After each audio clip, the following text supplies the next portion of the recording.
My parents called me a thief to every corporate employer in Chicago. For 2 years, my resume was toxic and no one would hire me. Last week, I sat in what I thought was just another dead-end interview, ready for another rejection. Then the CEO pulled out a sealed letter my grandmother wrote 10 years ago, and the entire room went completely silent. My name is Rachel.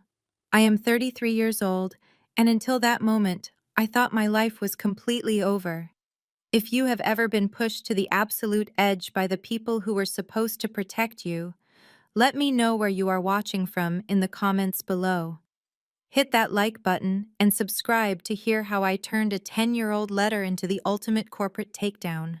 The winter wind in Chicago was brutal the morning I walked into the Pierce Global building. My hands were freezing, but my palms were sweating inside my cheap wool coat. Pierce Global was a titan in the logistics industry. Their headquarters was a towering fortress of glass and steel that dominated the downtown skyline. I stood in the massive marble lobby feeling entirely out of place. 2 years ago, I would have walked into this building with total confidence. Back then, I was a top-tier supply chain analyst and a ruthless internal auditor. I knew my worth, and I knew my industry. But 2 years of relentless rejection can break even the strongest person. I had been ghosted by dozens of recruiters. I had received countless automated rejection emails. I was down to the last few $1,000s in my savings account fighting off eviction notices and eating cheap canned food just to survive.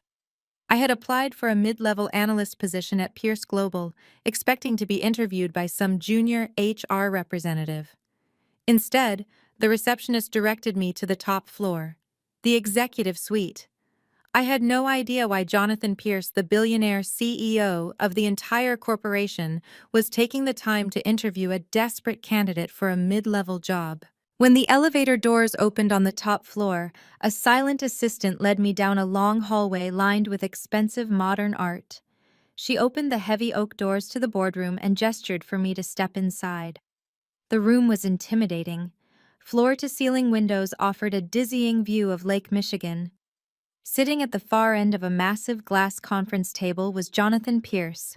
He was 55 years old with sharp features, silver hair, and eyes that looked like they could cut through solid steel. He did not smile when I walked in.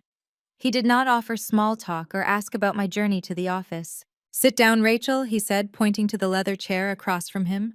His voice was deep and commanding. I took my seat, keeping my posture perfectly straight. I had rehearsed my answers to all the standard interview questions.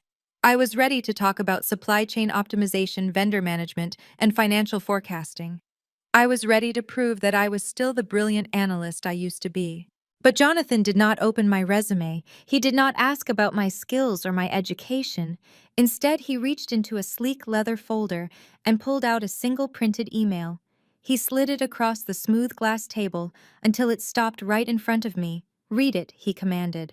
I looked down at the paper. My heart stopped beating, and the blood drained completely from my face. The email was sent from the official corporate address of Apex Distribution, the medical supply company founded by my late grandmother Beatrice and currently run by my parents William and Catherine. I recognized the signature block at the bottom immediately. It was my mother. I read the words printed on the page and felt a familiar, suffocating wave of panic and humiliation wash over me. "To whom it may concern," the email began. "We understand Rachel has applied for a position at your firm. It is our unfortunate duty as industry peers to inform you that our daughter Rachel was terminated from Apex Distribution for embezzling $250,000. We chose not to press criminal charges out of familial obligation, but she is a thief. Do not hire her."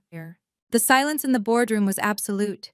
I stared at the piece of paper, feeling the air leave my lungs. This was the ghost that had been haunting me for 2 years. This was the reason my career had vanished overnight.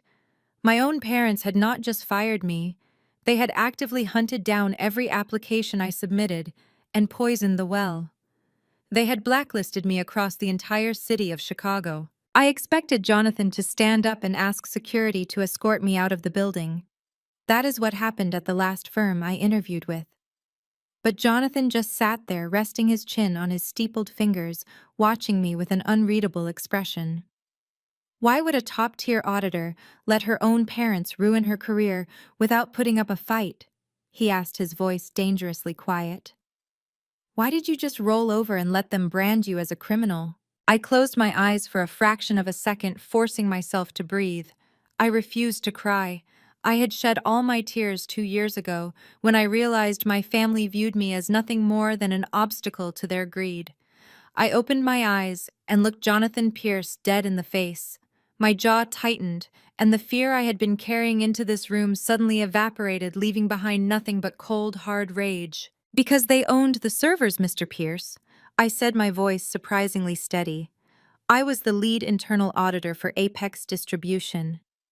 2 years ago, I was running a routine quarterly reconciliation when I found massive discrepancies in the vendor payout logs. I dug deeper and ran a full forensic audit on my own time. What I found was a sophisticated network of shell companies and phantom vendors. Apex was bleeding cash, but it was not due to market conditions. Jonathan raised a single eyebrow, waiting for me to continue. My parents were cooking the books, I explained, leaning forward. William and Catherine were siphoning hundreds of thousands of dollars out of the company operating budget. They were using it to fund an incredibly lavish lifestyle for my younger sister, Madison. Madison is 29 years old and has never worked a real day in her life, but my parents appointed her as the chief financial officer of Apex, just to give her a massive salary and full access to the corporate credit lines. They were draining the employee pension funds to pay for Madison, to buy luxury cars and take month-long vacations to Europe. I took a deep breath, remembering the night everything imploded. When I confronted my parents with the spreadsheets, they did not apologize. They did not show an ounce of remorse. My mother looked at me with absolute disgust. She told me I was an ungrateful child who did not understand how real business worked. My father threatened me. When I told them I was legally obligated to report the discrepancies to the IRS, they panicked. They locked me out of the building that same night. I continued, my hands gripping the edge of the glass table. They revoked all my administrative credentials and wiped my hard drive. Before I could secure my own physical copies of the audit trails, they fabricated a series of wire transfers using my old login credentials. They moved $250,000 into a dummy account and framed me for the theft. They told me if I ever went to the authorities, they would hand their fabricated evidence over to the police and let me rot in prison. Then they started sending that email to every logistics and financial firm in the Midwest. They made sure I could never work in this industry again to guarantee I would never have the resources to fight them. Jonathan Pierce did not break eye contact. He did not show shock or sympathy.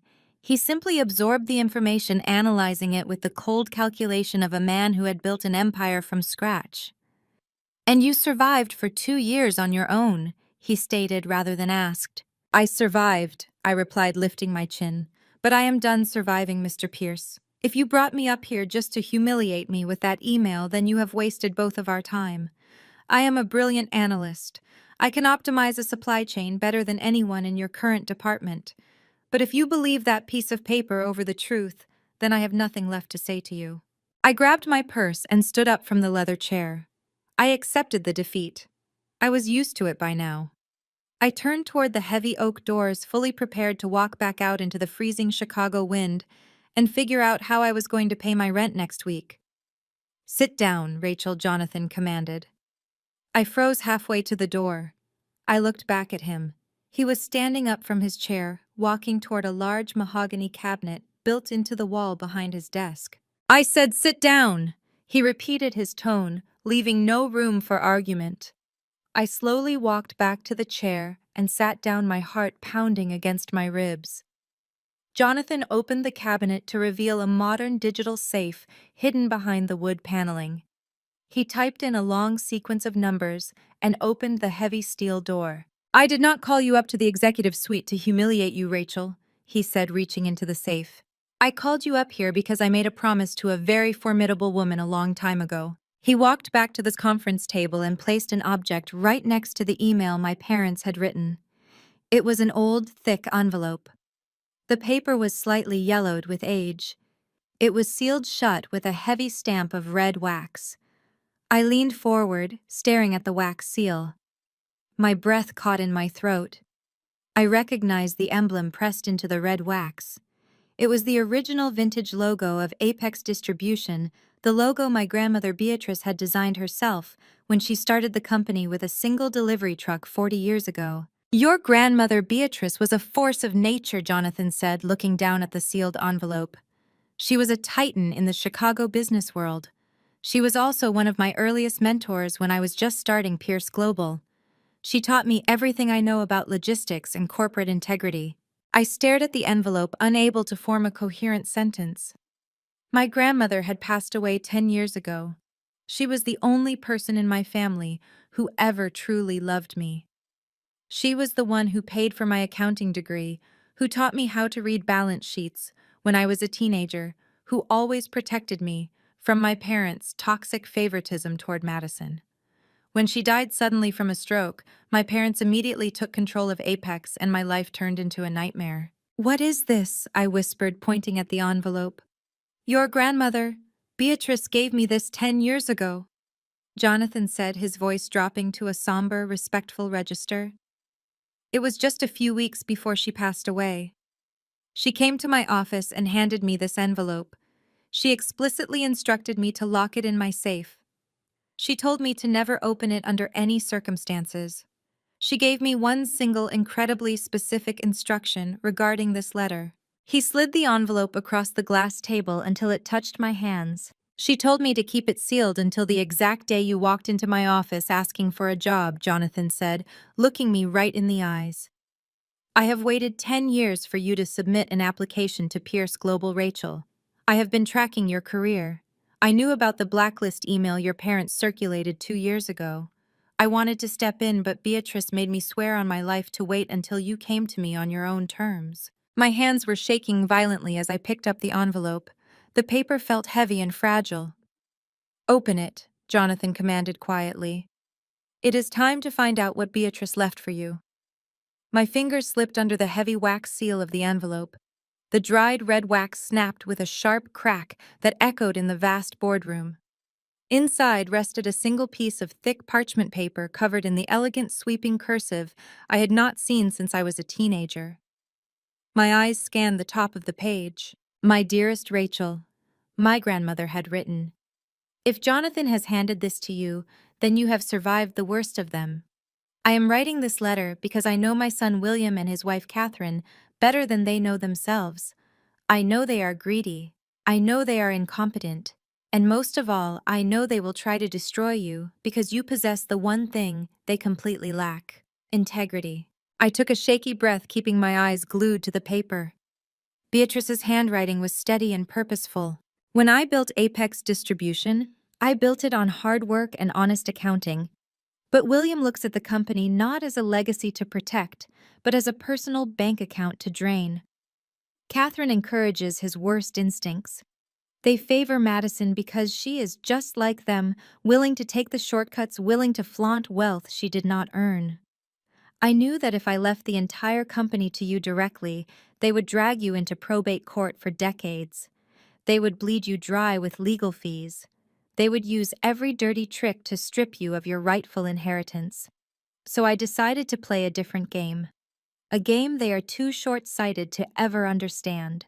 I looked up at Jonathan Pierce. He was leaning back in his leather chair, watching me absorb the words.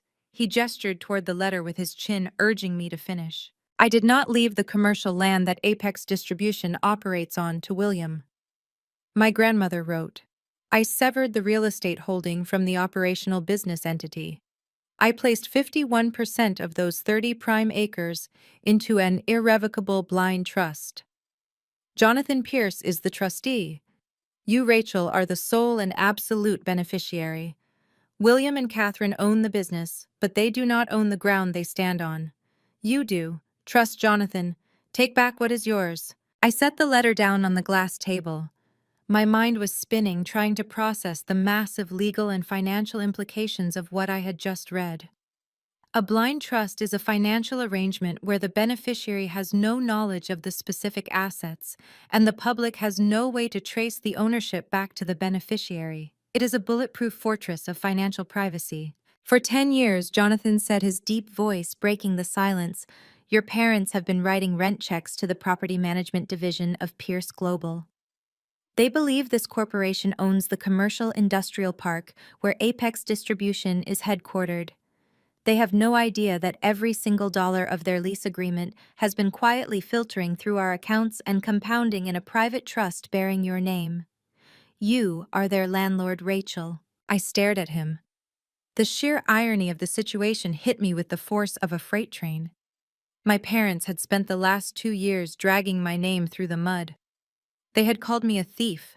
They had blackmailed and blacklisted me across the entire city of Chicago, forcing me to eat canned soup and dodge eviction notices. All while they were physically sitting inside a building that I technically owned.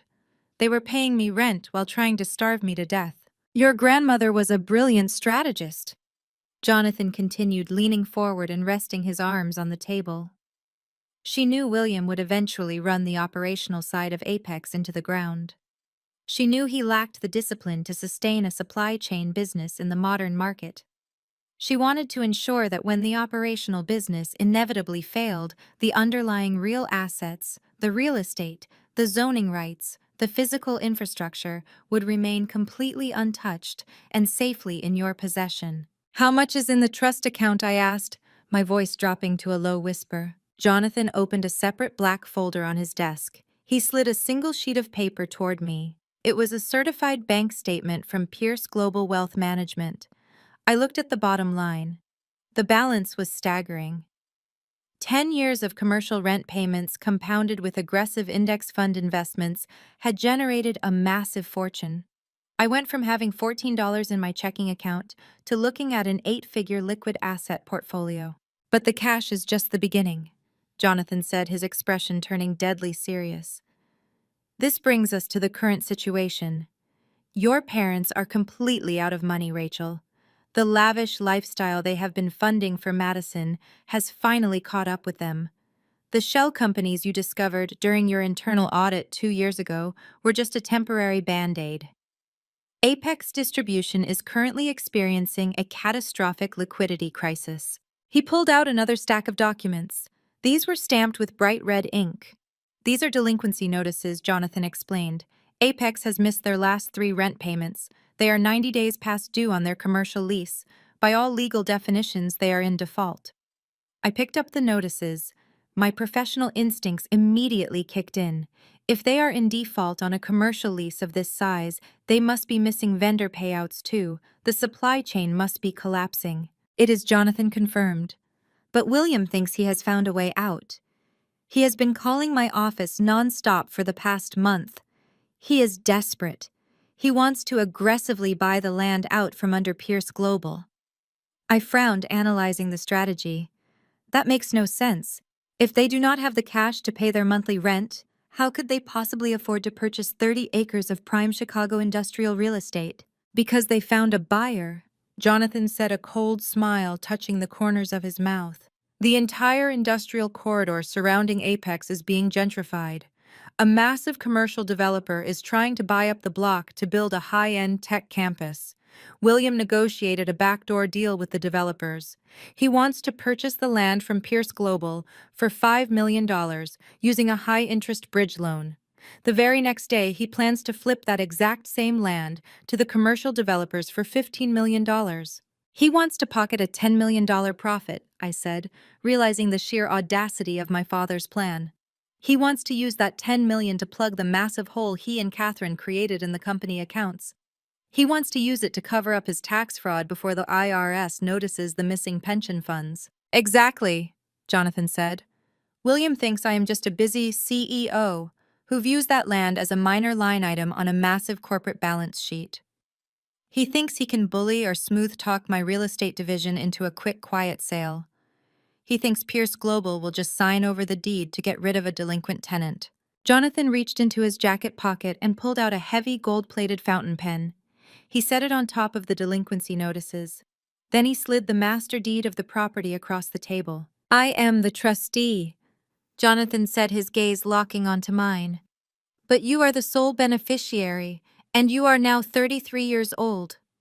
According to the bylaws of the trust, you are of age to assume direct, unshielded control of the assets. If you pick up that pen and sign these papers, we take off the blindfold. You become the direct, public, legal owner of the Apex Distribution Headquarters. I stared at the gold pen. The metal gleamed under the harsh boardroom lights. You can evict them tomorrow morning, Jonathan said, his voice steady and resolute. You can order the sheriffs to lock the doors. You can freeze their entire operation. You can deny the sale to the developers and let William and Catherine drown in the debt they created. You can end them right now with a single signature, Rachel. I reached out and let my fingertips brush against the cool metal of the pen. For 2 years, I had dreamed of revenge. I had imagined 100 different ways to make my parents pay for what they did to me. I had suffered through freezing nights in a rundown apartment, crying myself to sleep because my own blood had branded me a criminal. The power to destroy them was quite literally at my fingertips. I could ruin William and Catherine with a stroke of ink. Suddenly, my phone buzzed in my coat pocket. The harsh vibration broke the heavy silence of the boardroom. I pulled the phone out. The screen lit up with a new text message. It was from Madison. My spoiled, entitled sister rarely contacted me unless she wanted to rub her wealth in my face or demand a favor. I opened the message. Thanksgiving dinner is at the main house this Thursday, Madison had written. Mom said you can come, but only if you use the back entrance. We need someone to help the catering staff wash the dishes after the actual family finishes eating. Do not wear those cheap clothes you had on last time. Brad's family will be there and we cannot have you looking like a homeless person. I stared at the glowing screen. Madison was engaged to Brad, a wealthy but superficial man from a prominent family. She was hosting Thanksgiving to show off her fake success. She wanted me there to serve as the punchline to her jokes. She wanted to humiliate the unemployed sister in front of her high society guests. I slowly placed the phone face up on the glass table. I looked at the text message. Then I looked at the gold pen. Finally, I looked up at Jonathan Pierce. I pushed the pen back across the table. Are you declining the trust? Jonathan asked, his brow furrowing in slight confusion. No, I said, my voice dropping to a dangerous, icy calm. I am accepting every single asset my grandmother left me. But I am not signing those papers today. Jonathan leaned back, crossing his arms. Explain. Ending them with a piece of paper from a boardroom is too easy, I said, standing up from the chair. My posture was rigid. The defeated, desperate woman who had walked into this office an hour ago was dead. In her place was the rightful owner of a multi-million-dollar estate. If I evict them tomorrow, they will just spin a new lie. They will tell their country club friends that a greedy corporation forced them out. They will play the victims. They will hide behind their fake wealth and pretend it was a business tragedy. I picked up my coat and slipped it on. I am going to that Thanksgiving dinner, Mr. Pierce, I said, looking down at the legal documents. My parents and my sister love to put on a show. They love an audience. So I am going to give them exactly what they want. I am going to let them sit at the head of the table. I am going to let them boast about their success. I am going to let them think they have won. A slow, calculating smile spread across Jonathan's face. He understood perfectly. I want to look them in the eyes when the ground collapses beneath their feet, I said, buttoning my coat. I want to watch them dig their own graves in front of everyone they are trying to impress. Prepare the transfer documents, Mr. Pierce. I will be back to sign them next week, but first I have a holiday dinner to attend. Driving up the winding driveway of my parents' suburban estate in Oak Brook always felt like entering an alternate reality. The massive wrought iron gates swung open to reveal a meticulously manicured lawn that cost more to maintain in a single month than I had earned in the last 2 years. I parked my rusted 10-year-old sedan at the very edge of the long cobblestone driveway, deliberately keeping it hidden in the shadows, far away from the gleaming luxury vehicles lined up near the grand front steps. I stepped out into the freezing November air, pulling my thin wool coat tighter around my shoulders. The front door burst open before I even reached the porch. Madison stood there, framed by the warm golden light of the grand foyer, holding a crystal champagne flute. She wore a stunning emerald silk designer dress that clung to her perfectly sculpted figure. Behind her, the sprawling house buzzed with the loud, arrogant laughter of people who believed their wealth made them untouchable. Madison did not offer a greeting or a welcoming smile. Instead, she pointed her champagne flute toward the center of the driveway. "You parked too far away, Rachel," she mocked, taking a slow, deliberate sip of her drink. "You almost missed the main attraction." I followed her gaze. Sitting in the most prominent spot in the circular driveway under the glare of the exterior floodlights was a brand new Porsche Panamera. The paint was a deep metallic black that seemed to absorb the light entirely. It still had the temporary dealer tags taped to the windshield. "Beautiful, is it not?" Madison asked, her voice dripping with sheer entitlement. "A little reward to myself. A CFO bonus for closing out a spectacular quarter at Apex Distribution. Dad said my financial restructuring saved the company from a major slump, so he authorized the payout immediately." I looked at the car. A $120,000 luxury vehicle bought by a 29-year-old woman who could not even read a basic balance sheet without a calculator. 2 years ago, I was the one doing the financial restructuring. I was the one finding the massive bleeding leaks in the operational budget. Now the company was 90 days delinquent on their commercial lease, facing total eviction, and my sister was bragging about a cash bonus that did not actually exist. I heard the heavy crunch of footsteps on the frost-covered walkway. Jamal stepped out of the shadows of the wraparound porch.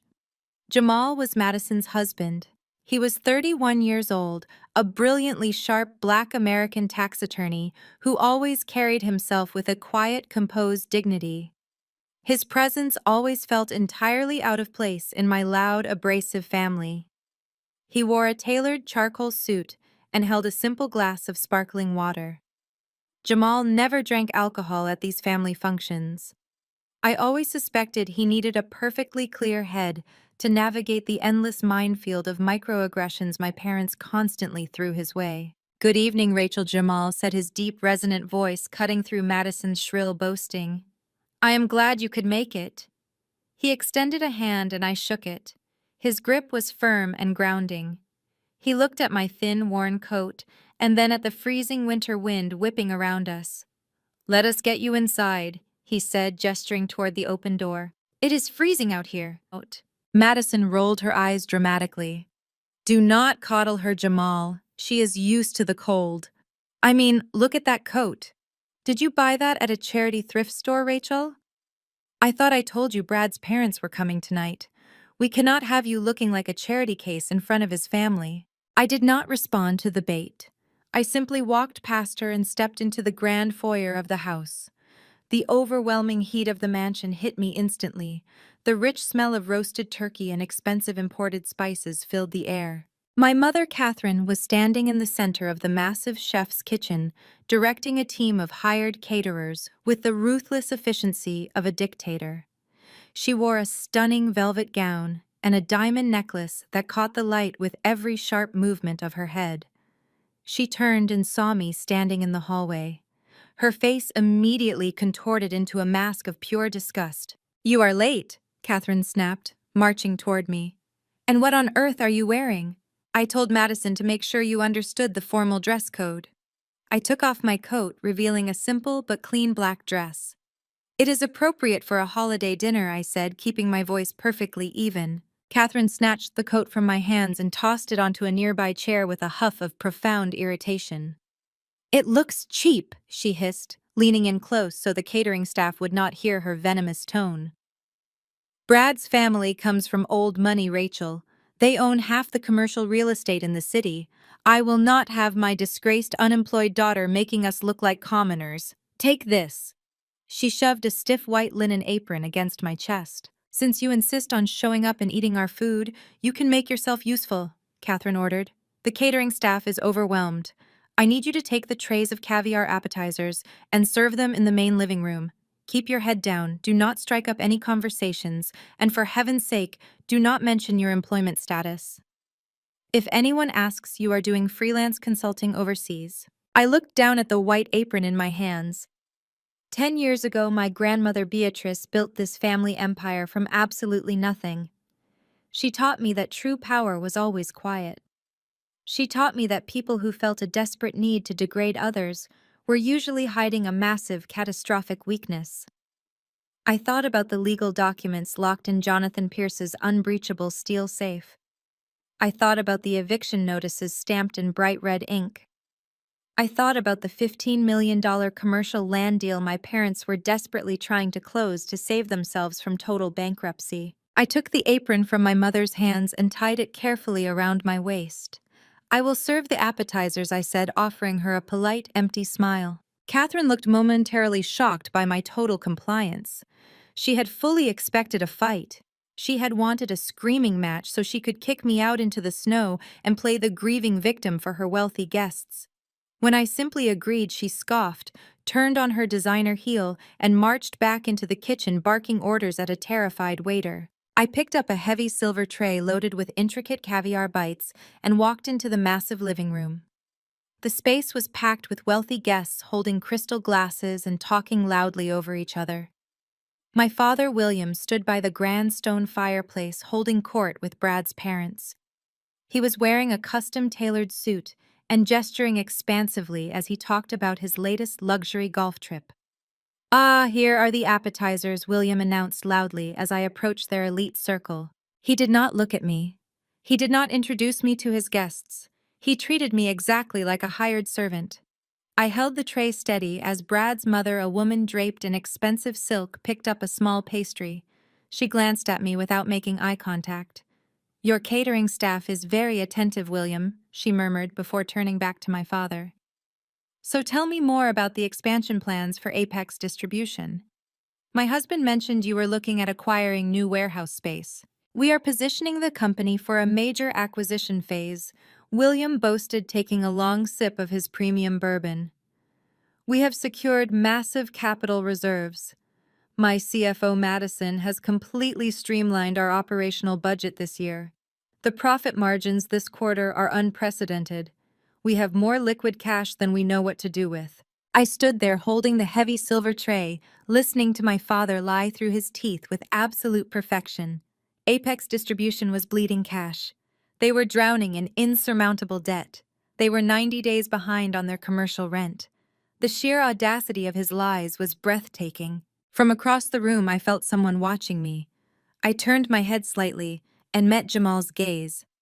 He was standing near the grand mahogany staircase, holding his glass of water, his dark, intelligent eyes tracking every single movement in the room. Jamal was a brilliant tax attorney. He spent his long days analyzing complex financial structures, finding obscure tax loopholes, and reading dense corporate balance sheets. He was highly trained to spot inconsistencies. And the inconsistencies in this sprawling mansion were piling up fast. Jamal watched as Madison paraded around the living room, showing off the shiny keys to her new Porsche to anyone who would look. He watched as William bragged about unprecedented profit margins to investors. He watched as Catherine viciously berated the catering staff for pouring the wrong vintage of wine. And he watched me. He saw how I carried the serving tray with quiet dignity, refusing to break under the crushing weight of my parents' public humiliation. He knew I had been a top-tier auditor. He knew I had a relentless mind for numbers and an obsession with accurate data.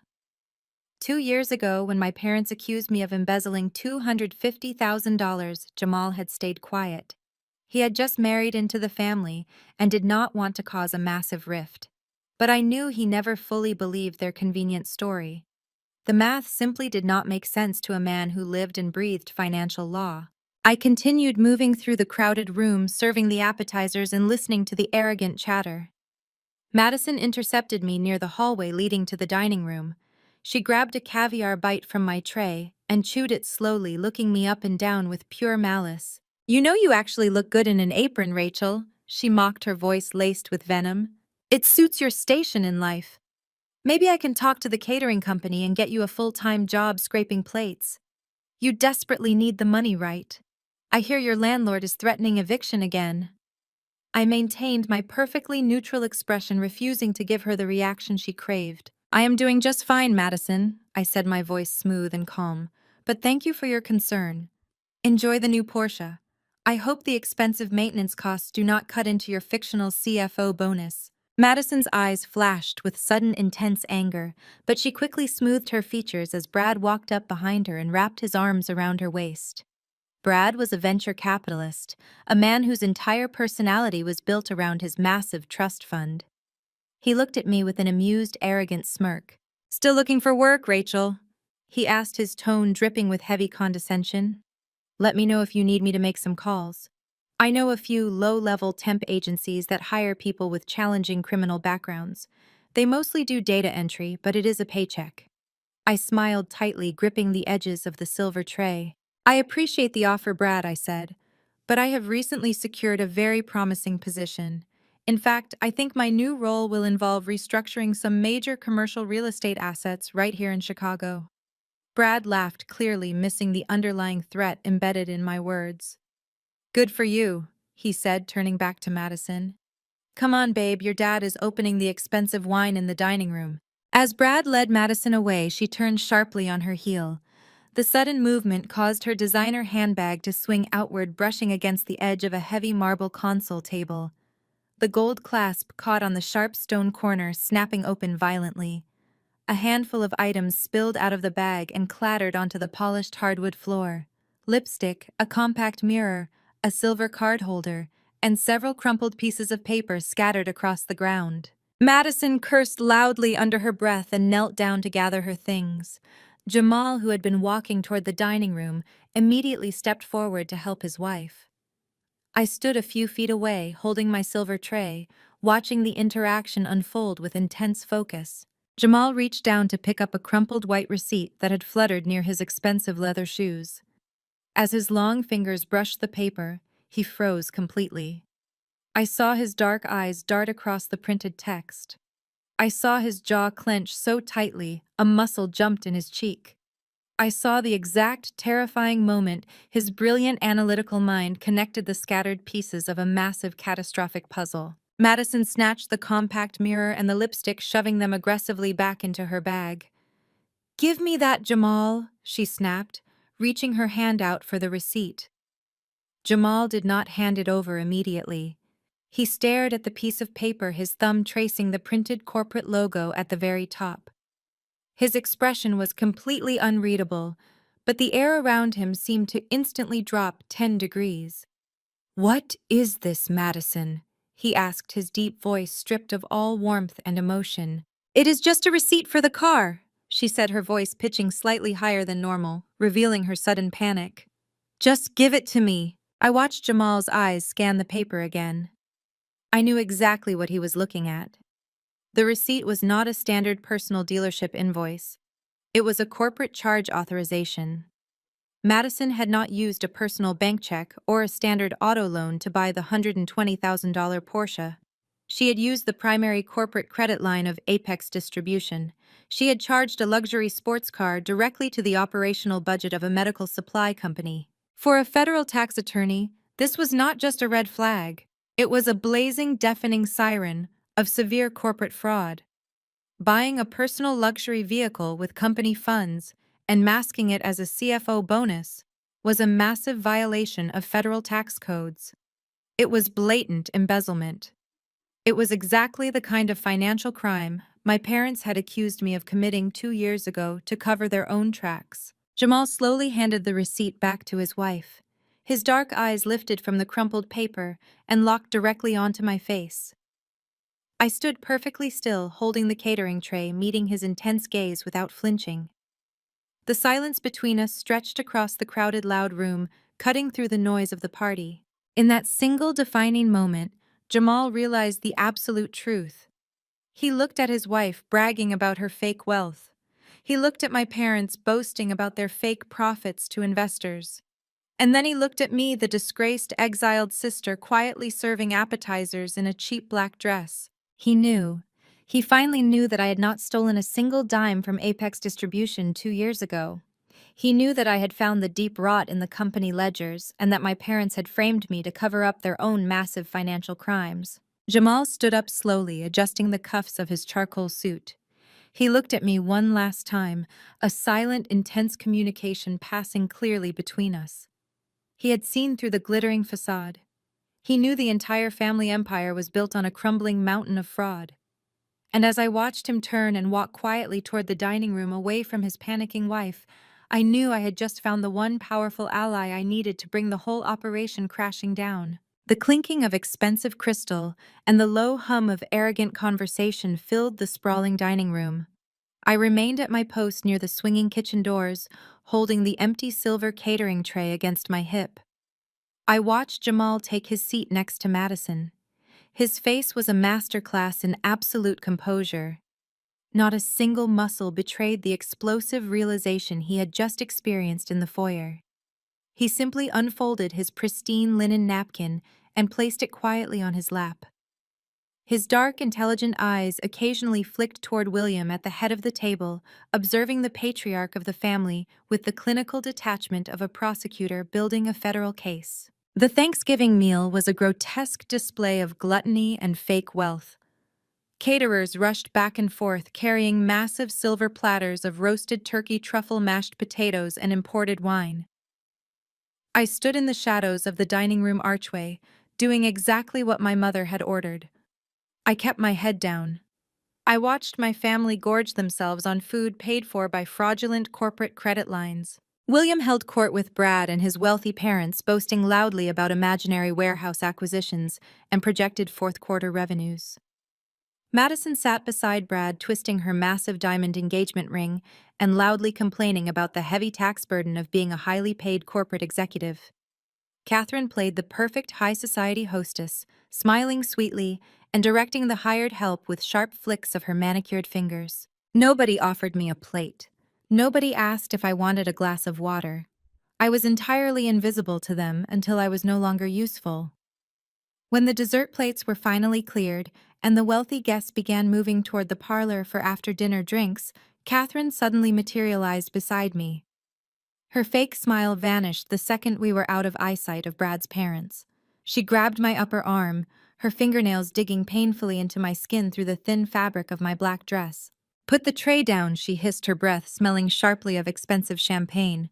"Go to your father's private study, right now. Do not speak to anyone on your way there." I gently pulled my arm out of her painful grip. I placed the silver tray on the nearest counter and smoothed down the front of my dress. I did not ask questions. I simply turned and walked down the long, dimly lit corridor that led to the west wing of the estate. William's private study was designed to look like the office of a self-made billionaire. The walls were lined with floor-to-ceiling bookshelves filled with leather-bound volumes he had never bothered to read. A massive Persian rug covered the hardwood floor. At the center of the room sat a massive antique mahogany desk. The air smelled heavily of aged scotch and expensive cigar smoke. I stepped inside the room. William was already sitting behind his desk. Catherine walked in right behind me and pushed the heavy oak doors shut. I heard the distinct metallic click of the brass lock engaging. I was officially cornered. "Sit down," Rachel William ordered, pointing to one of the rigid leather chairs positioned directly across from his desk. He did not sound angry. He sounded falsely benevolent, which was infinitely more dangerous. I remained standing. "I prefer to stand," I said, keeping my voice perfectly flat. "What do you want?" William sighed heavily, rubbing his temples as if dealing with a stubborn toddler. He opened a sleek leather folder on his desk and pulled out a stack of crisp legal documents. He aligned the edges of the paper with methodical precision. "Your mother and I have been discussing your unfortunate situation." He began, his voice dripping with fake paternal concern. "We know the last 2 years have been incredibly difficult for you. We know you have been struggling to find employment. We know you are barely scraping by in that tiny, miserable condo downtown." I stared at him. The sheer audacity of his words was staggering. I was struggling because they had systematically blacklisted me across the entire city of Chicago. They had intentionally starved me out of the corporate sector. "We want to help you," Catherine chimed in, moving to stand directly behind William's leather chair. She placed her hands on his shoulders, offering me a sickeningly sweet smile. "You are our daughter, after all. We do not want to see you living in poverty. I crossed my arms over my chest. Cut the performance, I said sharply. You locked the door. You brought out legal documents. You do not want to help me. You want something from me. Tell me what it is so I can leave. William's fake smile completely vanished. His eyes hardened, turning cold and transactional. He slid the stack of legal papers across the polished mahogany surface toward the edge of the desk. Apex Distribution is undergoing a brief business expansion. William stated, his tone shifting into his aggressive corporate negotiating voice. We are finalizing a massive acquisition deal next week that will double our operational capacity. However, because the expansion is happening so rapidly, we have a temporary liquidity gap. We need a short-term bridge loan to finalize the paperwork. I looked down at the documents sitting on the edge of the desk. I did not need to pick them up to know exactly what they were. I was a former top-tier supply chain analyst and a highly trained auditor. I could read a standard commercial collateral agreement upside down from 3 feet away. You want my condo? I said, my voice dropping to a low, disbelieving whisper. It is just a temporary collateral assignment, Catherine said, quickly waving her hand, as if she were swatting away a fly. We just need to pledge the deed of your downtown property to a private lender to secure the bridge loan. We will release the lien in 6 months once the expansion capital starts flowing. You will not even notice a difference. In exchange, we will give you a generous monthly stipend so you can stop begging for freelance work. I stared at the two of them. For a moment, the absolute absurdity of the situation robbed me of my ability to speak. I had purchased that small, modest one-bedroom condo 5 years ago with my own hard-earned savings. It was the only asset I had managed to protect when my parents launched their campaign to destroy my life. I had survived on ramen noodles and skipped meals just to make sure I never missed a single mortgage payment on that property. And now my parents, who were currently standing in a multi-million-dollar mansion, surrounded by luxury cars and high society guests, were asking me to hand over the only roof I had over my head. A sound bubbled up from my throat. I tried to suppress it, but I could not. I threw my head back and laughed. It was a cold, genuine, echoing laugh that bounced off the mahogany walls of the study. I laughed until my chest ached. I looked at the two multimillionaires sitting across from me, begging their unemployed, disgraced daughter for a real estate handout. William slammed his fist down on the desk, making the heavy crystal ashtray rattle. "This is not a joke, Rachel," he roared, his face flushing a deep, angry red. "We are offering you a lifeline. You are offering me an anchor to tie around my neck before you throw me in the river." I shot back the laughter, instantly draining from my voice. "You are sitting in a $10 million estate. Madison is driving a brand new Porsche Panamera. You just fed 50 people imported caviar and truffles, and you are asking the daughter you blacklisted for the deed to a 400-square-foot condo." I stepped closer to the desk, leaning over the stack of legal documents. "You do not have a brief business expansion, Dad," I said, my voice slicing through the heavy air like a razor blade. "You have a catastrophic cash flow crisis. The shell companies are drying up. The lenders have cut you off.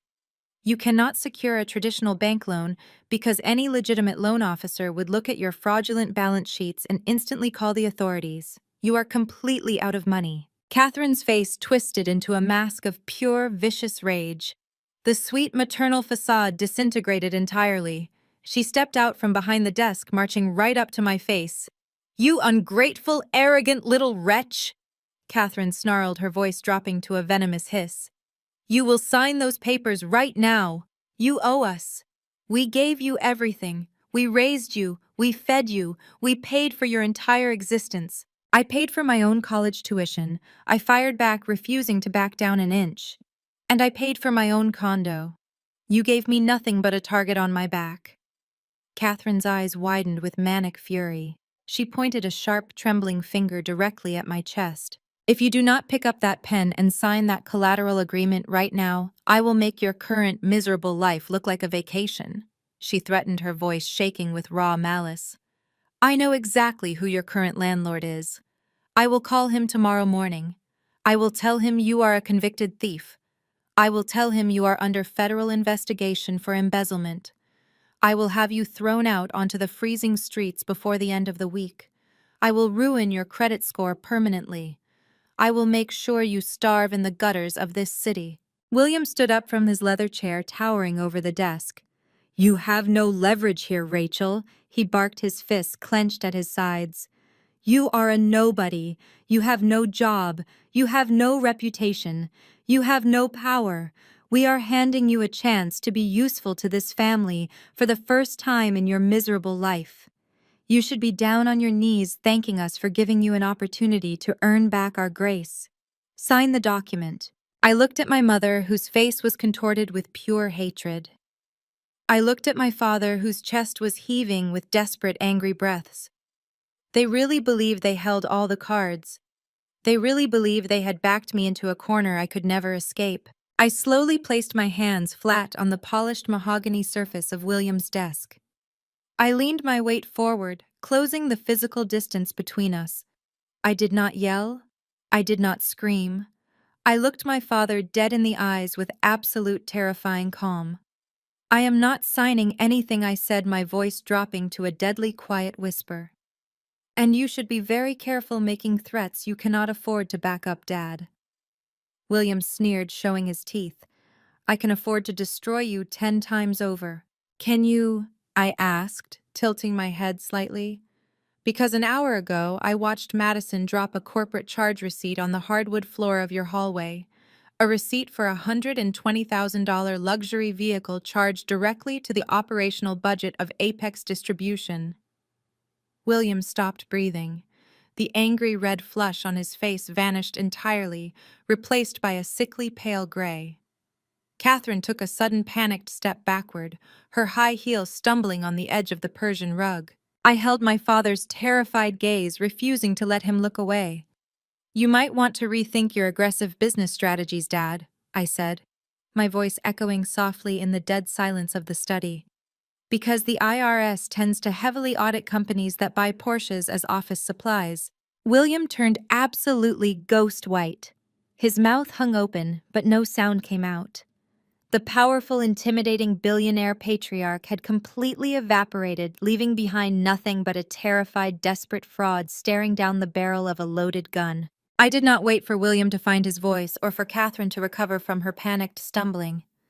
I simply turned on my heel and walked out of the heavy oak doors, leaving them suffocating in the toxic, freezing air of their own ruined study.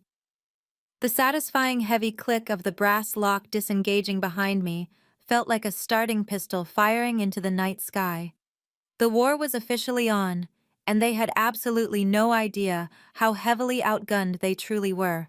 While I was delivering my ultimatum in the West Wing, another quiet, devastating confrontation was actively brewing in the grand hallway.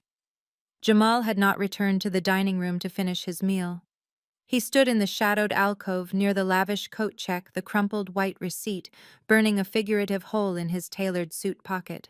Jamal was a man who lived his entire life by strict rules, rigid structures, and absolute adherence to federal statutes.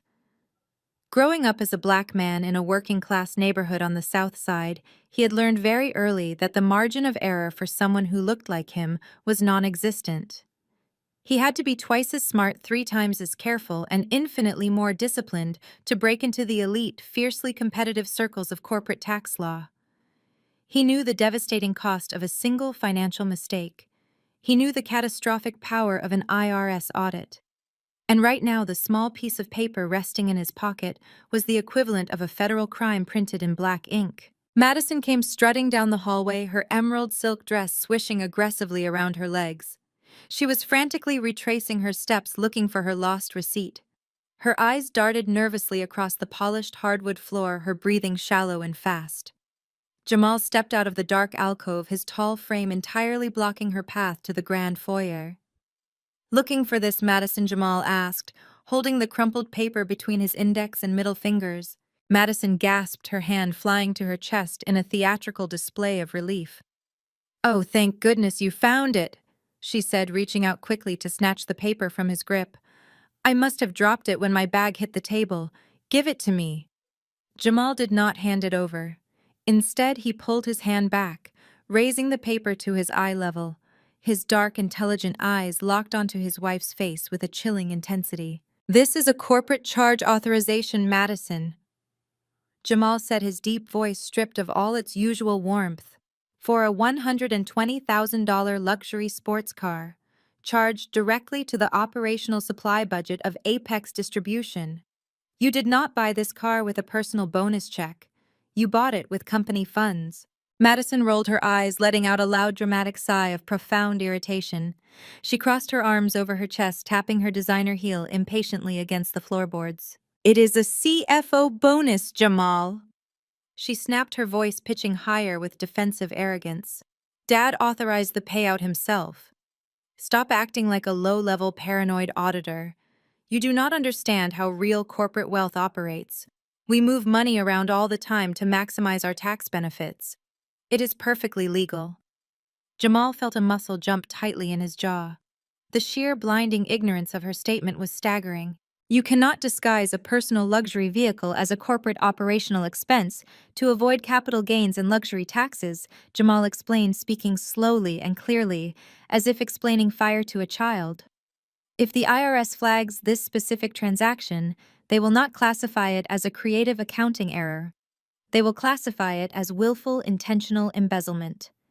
You are the chief financial officer of the company Madison. Your personal signature is on the corporate ledger. You will be the one facing federal indictment, not your father." "You are being completely ridiculous," Madison hissed, her face flushing an ugly shade of red. "Dad knows what he is doing. He has accountants who handle all the annoying paperwork. Just give me the receipt and go back to the party before you ruin my mood." Before Jamal could respond to her blatant dismissal, heavy, aggressive footsteps echoed down the hallway. William, fresh from the study and seething with violent, uncontainable rage from my earlier threat, stormed over to them. His face was still a dangerous shade of crimson, and his fists were tightly clenched at his sides. He saw Jamal holding the receipt and immediately marched into Jamal's personal space, attempting to use his physical presence to intimidate his son-in-law. "Is there a problem here?" William barked, his voice laced with venomous authority. "Why are you harassing my daughter in the middle of our holiday party?" Jamal did not back down an inch. He stood his ground, looking down at his father-in-law with absolute unwavering calm. "I am asking my wife why she is committing federal tax fraud to finance a sports car," Jamal stated evenly, holding the receipt up for William to see. "This purchase is a direct violation of the corporate tax code. If the authorities audit Apex Distribution, Madison will be held personally liable for misappropriation of corporate funds. I am trying to protect her from going to federal prison." William snatched the receipt from Jamal's hand, crushing it into a tight ball in his fist. He glared at Jamal, his eyes filled with a toxic mixture of classism, racism, and pure unfiltered arrogance. "You listen to me very carefully," William snarled, stepping so close that Jamal could smell the expensive bourbon on his breath. "You are a tax attorney, Jamal. You are a paper pusher. You bill by the hour to clean up the messes of men like me. You sit in a little cubicle and highlight rulebooks because you lack the actual stomach for high-level aggressive business maneuvering." Jamal remained perfectly silent, absorbing the insult with a stoic expression, letting William expose his true putrid character. "In this family, we make real money." Jamal William continued, jabbing a thick finger hard against Jamal's chest. "We build empires. We do not cower in fear over some minor bureaucratic red tape. Do not question my daughter's finances just because your working-class background makes you terrified of taking risks. You married into a completely different league. You get to wear those expensive suits and eat at this table because I allow it. Learn your place in this house, or pack your bags and go back to whichever neighborhood you crawled out of." The racial and class-based microaggressions hit exactly as William intended. It was a blatant, undeniable reminder that William viewed Jamal not as a son-in-law, not as an equal partner to Madison, but as a prop. A respectable, highly educated black man they could parade around to show their progressive social standing while secretly viewing him as entirely beneath them. Jamal slowly turned his head to look at Madison. He waited for his wife to step in. He waited for her to defend their marriage, to reprimand her father for the blatant, disgusting disrespect he had just displayed. He expected the woman he loved to draw a firm boundary and stand by his side. Instead, Madison crossed her arms tighter and offered a smug, self-satisfied smirk. "Dad is right, Jamal Madison," said her voice dripping with extreme condescension. "Stop trying to drag us down to your boring bureaucratic level. You are always so anxious about rules and regulations. It is frankly embarrassing. Go get a drink, mingle with the guests, and relax. You are ruining the holiday for everyone with your constant complaining." In that exact freezing moment, the illusion completely shattered. The heavy, invisible chain of loyalty that Jamal had carried for years instantly snapped. Jamal looked at his wife, truly seeing her for the very first time. She was not a vibrant, ambitious woman who occasionally made naive mistakes. She was a greedy complicit and fundamentally corrupt fraud. She would happily watch her father disrespect her husband, and she would gladly let Jamal take the fall if her financial crimes ever caught up to her. He was nothing but a legal shield to her, a convenient safety net to deploy when her reckless entitlement caused a disaster. The profound clarity of the betrayal washed over Jamal, leaving behind a cold, mechanical focus. He was a man of the law, and he was currently standing in a house full of arrogant criminals who believed they were utterly invincible. "You are absolutely right," Jamal said, lowering his head and feigning total submission.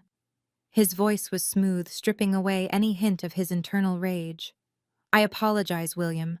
I overstepped my bounds. It is not my place to question the financial operations of Apex Distribution. I will go get a drink and mingle with the guests. Please excuse me." William grunted in satisfaction, puffing out his chest, thoroughly pleased with his ability to command obedience. Madison smiled, clearly thrilled to have won the argument without having to exert any actual effort. They turned their backs on him and walked toward the dining room, completely dismissing his existence. Jamal walked away, blending perfectly into the background of the lavish party. He did not go to the bar. He did not mingle with Brad's wealthy, pretentious parents. Instead, he moved silently through the crowded corridors, slipping unnoticed into the dark, empty library, located just down the hall from William's private study. He closed the heavy doors silently behind him and locked them. He stood in the pitch-black room surrounded by unread books and antique globes and pulled his encrypted smartphone from his jacket pocket. Jamal was a highly technical attorney. 2 years ago, when William complained about the slow internet speeds in the mansion, Jamal had personally upgraded the commercial-grade routers for the estate. He knew the exact architecture of the home network. More importantly, he knew William's incredibly lazy, predictable administrative passwords. William was a man who believed his wealth made him immune to cyber threats, leaving his private home office desktop completely unsecured on the shared network. Jamal connected his phone to the mansion's primary Wi-Fi. His fingers flew across the digital keyboard with practiced, terrifying speed. He bypassed the basic firewall and accessed the shared network drive hosted on the desktop in the study next door. The screen of his phone illuminated his face in the dark library. A list of internal directories populated on his screen. He scrolled rapidly, his eyes scanning the file names. He bypassed the personal photos and generic legal templates, searching for the core data. He found a heavily nested folder labeled with a vague, unassuming title. He tapped it. Inside the folder were hundreds of meticulously organized spreadsheets, PDF documents, wire transfer receipts, and offshore banking confirmations. They were labeled with dates stretching back nearly a decade. This was the master ledger. This was the unedited, raw financial data of Apex Distribution, completely free of the sanitized lies William handed over to the external auditors. Jamal initiated a massive silent download directly to his secure encrypted cloud server. He watched the loading bar appear on his screen, creeping steadily across the digital interface.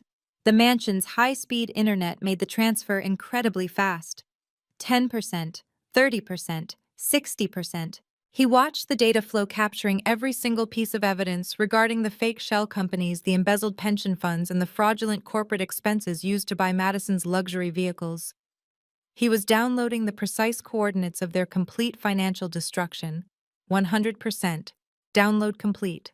Jamal closed the connection, wiped his access history from the router logs, and locked his phone. He slipped the device securely back into his tailored suit pocket. He adjusted his cuffs, smoothed his tie, and unlocked the library doors. He stepped back out into the bright, loud hallway, seamlessly rejoining the Thanksgiving celebration. The obedient, disrespected son-in-law was officially gone. The federal whistleblower had just entered the game, holding the exact weapons needed to burn their entire empire straight to the ground.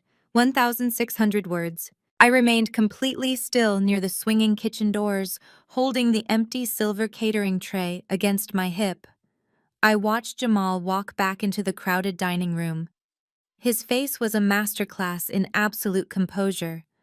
Not a single muscle betrayed the explosive realization he had just experienced in the grand foyer. He simply adjusted his tailored suit jacket and blended perfectly back into the wealthy crowd of oblivious guests. I knew my parting words to William in the private study had lit an uncontrollable fuse. I was just waiting for the massive explosion to tear through the mansion. It did not take long for the detonation to occur. The heavy oak doors of the west wing flew open with a violent, resounding crash. The sharp sound echoed through the sprawling estate, slicing through the polite, aristocratic chatter and the soft, classical music playing from the hidden surround sound speakers. William marched down the long corridor toward the main dining area. His face was a mask of pure, unadulterated rage. He was not walking like a sophisticated, wealthy host. He was storming like a cornered, wounded animal. Catherine trailed dangerously close behind him, her heavy velvet gown swishing frantically against the hardwood floor as she struggled to keep up with his aggressive, pounding strides. I braced myself, gripping the rigid edges of the silver catering tray so tightly my knuckles turned completely white. I refused to break eye contact as my father approached. William bypassed the elite guests, mingling in the parlor. He ignored Brad and his affluent parents, who were sipping imported brandy by the massive stone fireplace. He made a direct, aggressive beeline for the dining room archway where I stood. He did not care about social decorum anymore. He did not care about keeping up appearances for his investors. The explicit threat of an IRS audit had completely shattered his carefully constructed facade of aristocratic grace. Panic had overridden his common sense. "Everyone look at this ungrateful wretch!" William bellowed, his deep voice booming aggressively across the grand living room. He pointed a thick, trembling finger directly at my face. The entire holiday party ground to a sudden, terrifying halt. The classical music seemed to fade entirely into the background. Dozens of high society guests turned their heads, their expensive crystal glasses suspended mid-air. Madison gasped loudly, clutching Brad's arm tightly, her eyes darting between me and her furious father. Jamal stood near the edge of the crowd, his face remaining an unreadable mask of absolute calm calculation. William stepped so incredibly close to me I could smell the sharp, bitter tang of expensive scotch on his panicked breath. He leaned forward, trying to use his physical size to intimidate me into submission. "We opened our beautiful home to her," William shouted, ensuring every single guest in the mansion could hear his fabricated victimhood. "We fed her. We gave her a place at our holiday table despite everything she has done to destroy this family. And how does she repay our profound generosity? She tries to extort us. She demands money and threatens to ruin our business if we do not pay her off." Shocked whispers erupted immediately across the lavish room. Brad's mother placed a delicate hand over her pearl necklace, looking at me with profound, unfiltered disgust. The guests were eating up the lies exactly as William intended. "Extortion," Catherine echoed, stepping up beside my father and adopting a look of theatrical, agonizing heartbreak. She played her manipulative role perfectly, wiping an imaginary tear from her eye with a shaking hand. "We offered her a lifeline today. We offered to help her get back on her feet after she ruined her own career with her criminal behavior, and she demanded a massive cash payout. She threatened to call the authorities and invent vicious lies about this family if we did not hand over our hard-earned money." I stared at my parents. The sheer magnitude of their delusion was breathtaking to witness. They were desperately trying to flip the narrative right in front of their most important investors. They were actively trying to paint me as a desperate, deranged blackmailer to discredit anything I might say about their financial crimes. If they convinced their wealthy friends that I was a crazy extortionist, no one would believe me when the absolute truth about the blind trust and the commercial land lease finally came out. They were playing defense by going on the offensive. I did not flinch. I did not drop my gaze. I stood perfectly straight, holding the silver tray like a battle shield. I let the silence stretch for a long, uncomfortable moment, forcing everyone to wait for my response. "I did not ask you for a single dime, Dad," I said, my voice projecting clearly and calmly across the dead silent room. "You dragged me into your locked private study and demanded I sign over the deed to my downtown condo. You begged me to hand over my only remaining asset so you could use it as collateral for a high-interest bridge loan." The whispers in the room instantly shifted in tone. The wealthy guests exchanged confused, uneasy glances. A billionaire CEO begging his unemployed, disgraced daughter for her modest condo. It made absolutely no logical sense to anyone with a basic understanding of corporate finance. William's face turned a violent shade of purple. "Shut your mouth," he roared, spittle flying from his lips. "You are a pathological liar. You are a convicted thief. Nobody in this room believes a single word that comes out of your mouth. You are nothing but a jealous failure trying to drag us down." I took a slow, deliberate step forward, completely closing the physical distance between us. I dropped the catering tray onto the nearest mahogany side table. The heavy silver crashed against the solid wood, making several nearby guests jump in alarm. I looked directly at Brad's father, the commercial real estate investor, making sure my words carried specifically to his ears. "I am not lying," I stated, my voice dropping to a deadly, chilling register. "And you do not have a brief business expansion planned. You are completely out of cash. Apex Distribution is bleeding money from every single operational pore. You are using corporate credit lines to buy luxury sports cars for a chief financial officer who does not even know how to file a basic quarterly tax return. You are dodging commercial lease payments. You are drowning in massive, insurmountable debt. Your entire empire is built entirely on fraudulent balance sheets and stolen employee pension funds." The silence that followed my words was absolute. It was the kind of deafening quiet that only occurs right before a catastrophic impact. Brad's father, a man who had invested heavily in local commercial real estate, narrowed his eyes, staring at William with sudden, sharp suspicion. The atmosphere in the room changed from dramatic entertainment to serious financial concern. William saw the distinct look of doubt on his primary investor's face. He saw his carefully crafted reputation actively disintegrating in front of his elite peers. He saw the absolute truth shining brightly in my eyes, and he knew he could not simply lie his way out of it anymore. The walls were closing in on him. He lost total control. William raised his large right hand and swung it with all his furious, desperate strength. The slap echoed like a loud gunshot through the grand living room. The sheer physical force of the impact snapped my head violently to the side. The stinging pain was immediate and blindingly hot, radiating across my left cheekbone and ringing loudly in my ear. I stumbled backward, my shoulder hitting the painted drywall hard to keep myself from collapsing completely to the polished floor. Gasps of sheer horror rippled through the upscale crowd. Someone dropped a crystal champagne flute. It shattered against the hardwood floor, sending glittering shards flying across the Persian rug. Madison shrieked loudly, covering her mouth with her manicured hands. Brad stepped back quickly, putting immediate physical distance between himself and my father. Even in high society, physical violence was the ultimate uncrossable line. William had just exposed himself as a brutal, unhinged monster in front of the very people he desperately needed to impress. I stood frozen against the wall. The metallic taste of blood pooled in the corner of my mouth where my teeth had cut deeply into my inner lip. The left side of my face throbbed with a burning, radiating heat. I did not raise my hand to touch the injury right away. I simply breathed, staring at the floor as the shock of the assault reverberated through my body. Catherine broke the stunned, terrifying silence. She did not rush forward to comfort me. She did not admonish her husband for striking his own daughter across the face. Instead, she weaponized the chaos to finish the execution. "Get out!" Catherine screamed, her voice cracking into a hysterical, shrill pitch. Get out of my house right now. You are a toxic infection. You come in here and spread your disgusting lies and ruin our beautiful holiday. You are no longer a part of this family. I never want to see your miserable face again. Get out and never return. I slowly turned my head back to look at them. I did not cry. My eyes were completely dry. I raised my hand and gently touched my burning cheek. My fingertips came away with a tiny bright smear of crimson blood from the corner of my lip.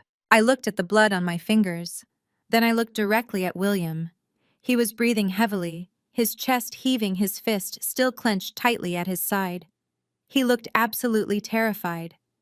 He had let his rage override his logic, and he knew he could never take that violent public action back. He had crossed the point of no return. I lowered my hand. A slow, cold, predatory smile spread across my face. It was not a smile of submission. It was the smile of a woman who had just watched her enemies walk willingly into a steel trap and lock the heavy door behind themselves. They wanted to play the victims. They wanted to exile me from their kingdom. They had no idea I already owned the very ground they were standing on. You do not have to ask me twice. Mother, I said, my voice smooth and utterly devoid of emotion. I am leaving. Enjoy your Thanksgiving. Because it will absolutely be the last one you ever host in this city. I did not look at the shocked guests. I did not look at Madison. I did not look at Jamal, who was standing perfectly still, his dark eyes tracking my every movement with silent, intense solidarity. I simply turned my back on all of them. I walked down the grand hallway, my footsteps echoing with calm, measured precision. I grabbed my thin wool coat from the chair where Catherine had discarded it earlier. I pulled the heavy front door open, letting the freezing Chicago winter air rush into the overheated, toxic mansion. I stepped out onto the porch and pulled the door shut firmly behind me, cutting off the sounds of their panicking murmurs. The night air was brutally cold. The wind whipped across the expansive manicured lawn, biting through my thin coat and stinging my burning cheek. I walked down the long cobblestone driveway, my heels crunching against the thin layer of frost accumulating on the ground. I walked past Madison's brand new Porsche Panamera. I walked past the row of luxury vehicles belonging to the guests who had just watched my father assault me. I reached my rusted 10-year-old sedan parked in the dark shadows near the main gate. My hands were shaking slightly as I pulled my keys from my pocket. It was not from fear or sadness. It was pure, unadulterated adrenaline. The plan was officially in motion. The war had begun. I unlocked the car door and slid into the freezing driver's seat. I shoved the key into the ignition and twisted it. The old engine sputtered, coughed, and finally roared to life, the heater blowing cold air directly into my face. I reached for the gear shift, ready to put the car in drive and leave this toxic compound forever. Suddenly, the passenger side door handle clicked. The heavy metal door swung open, pulling a sharp gust of freezing wind into the cabin. I flinched, turning sharply, expecting to see William coming out to finish what he started, or Catherine coming to hurl more aggressive threats. It was not my parents. Jamal slid into the passenger seat, pulling the door shut firmly behind him. He was still wearing his tailored charcoal suit, but he had removed his tie. The dome light of the car illuminated his face. His expression was completely focused, his dark eyes sharp and calculating. He did not ask if I was okay. He did not offer empty apologies for my family's behavior. He knew we were far past the point of polite comfort. Jamal reached into his suit jacket pocket.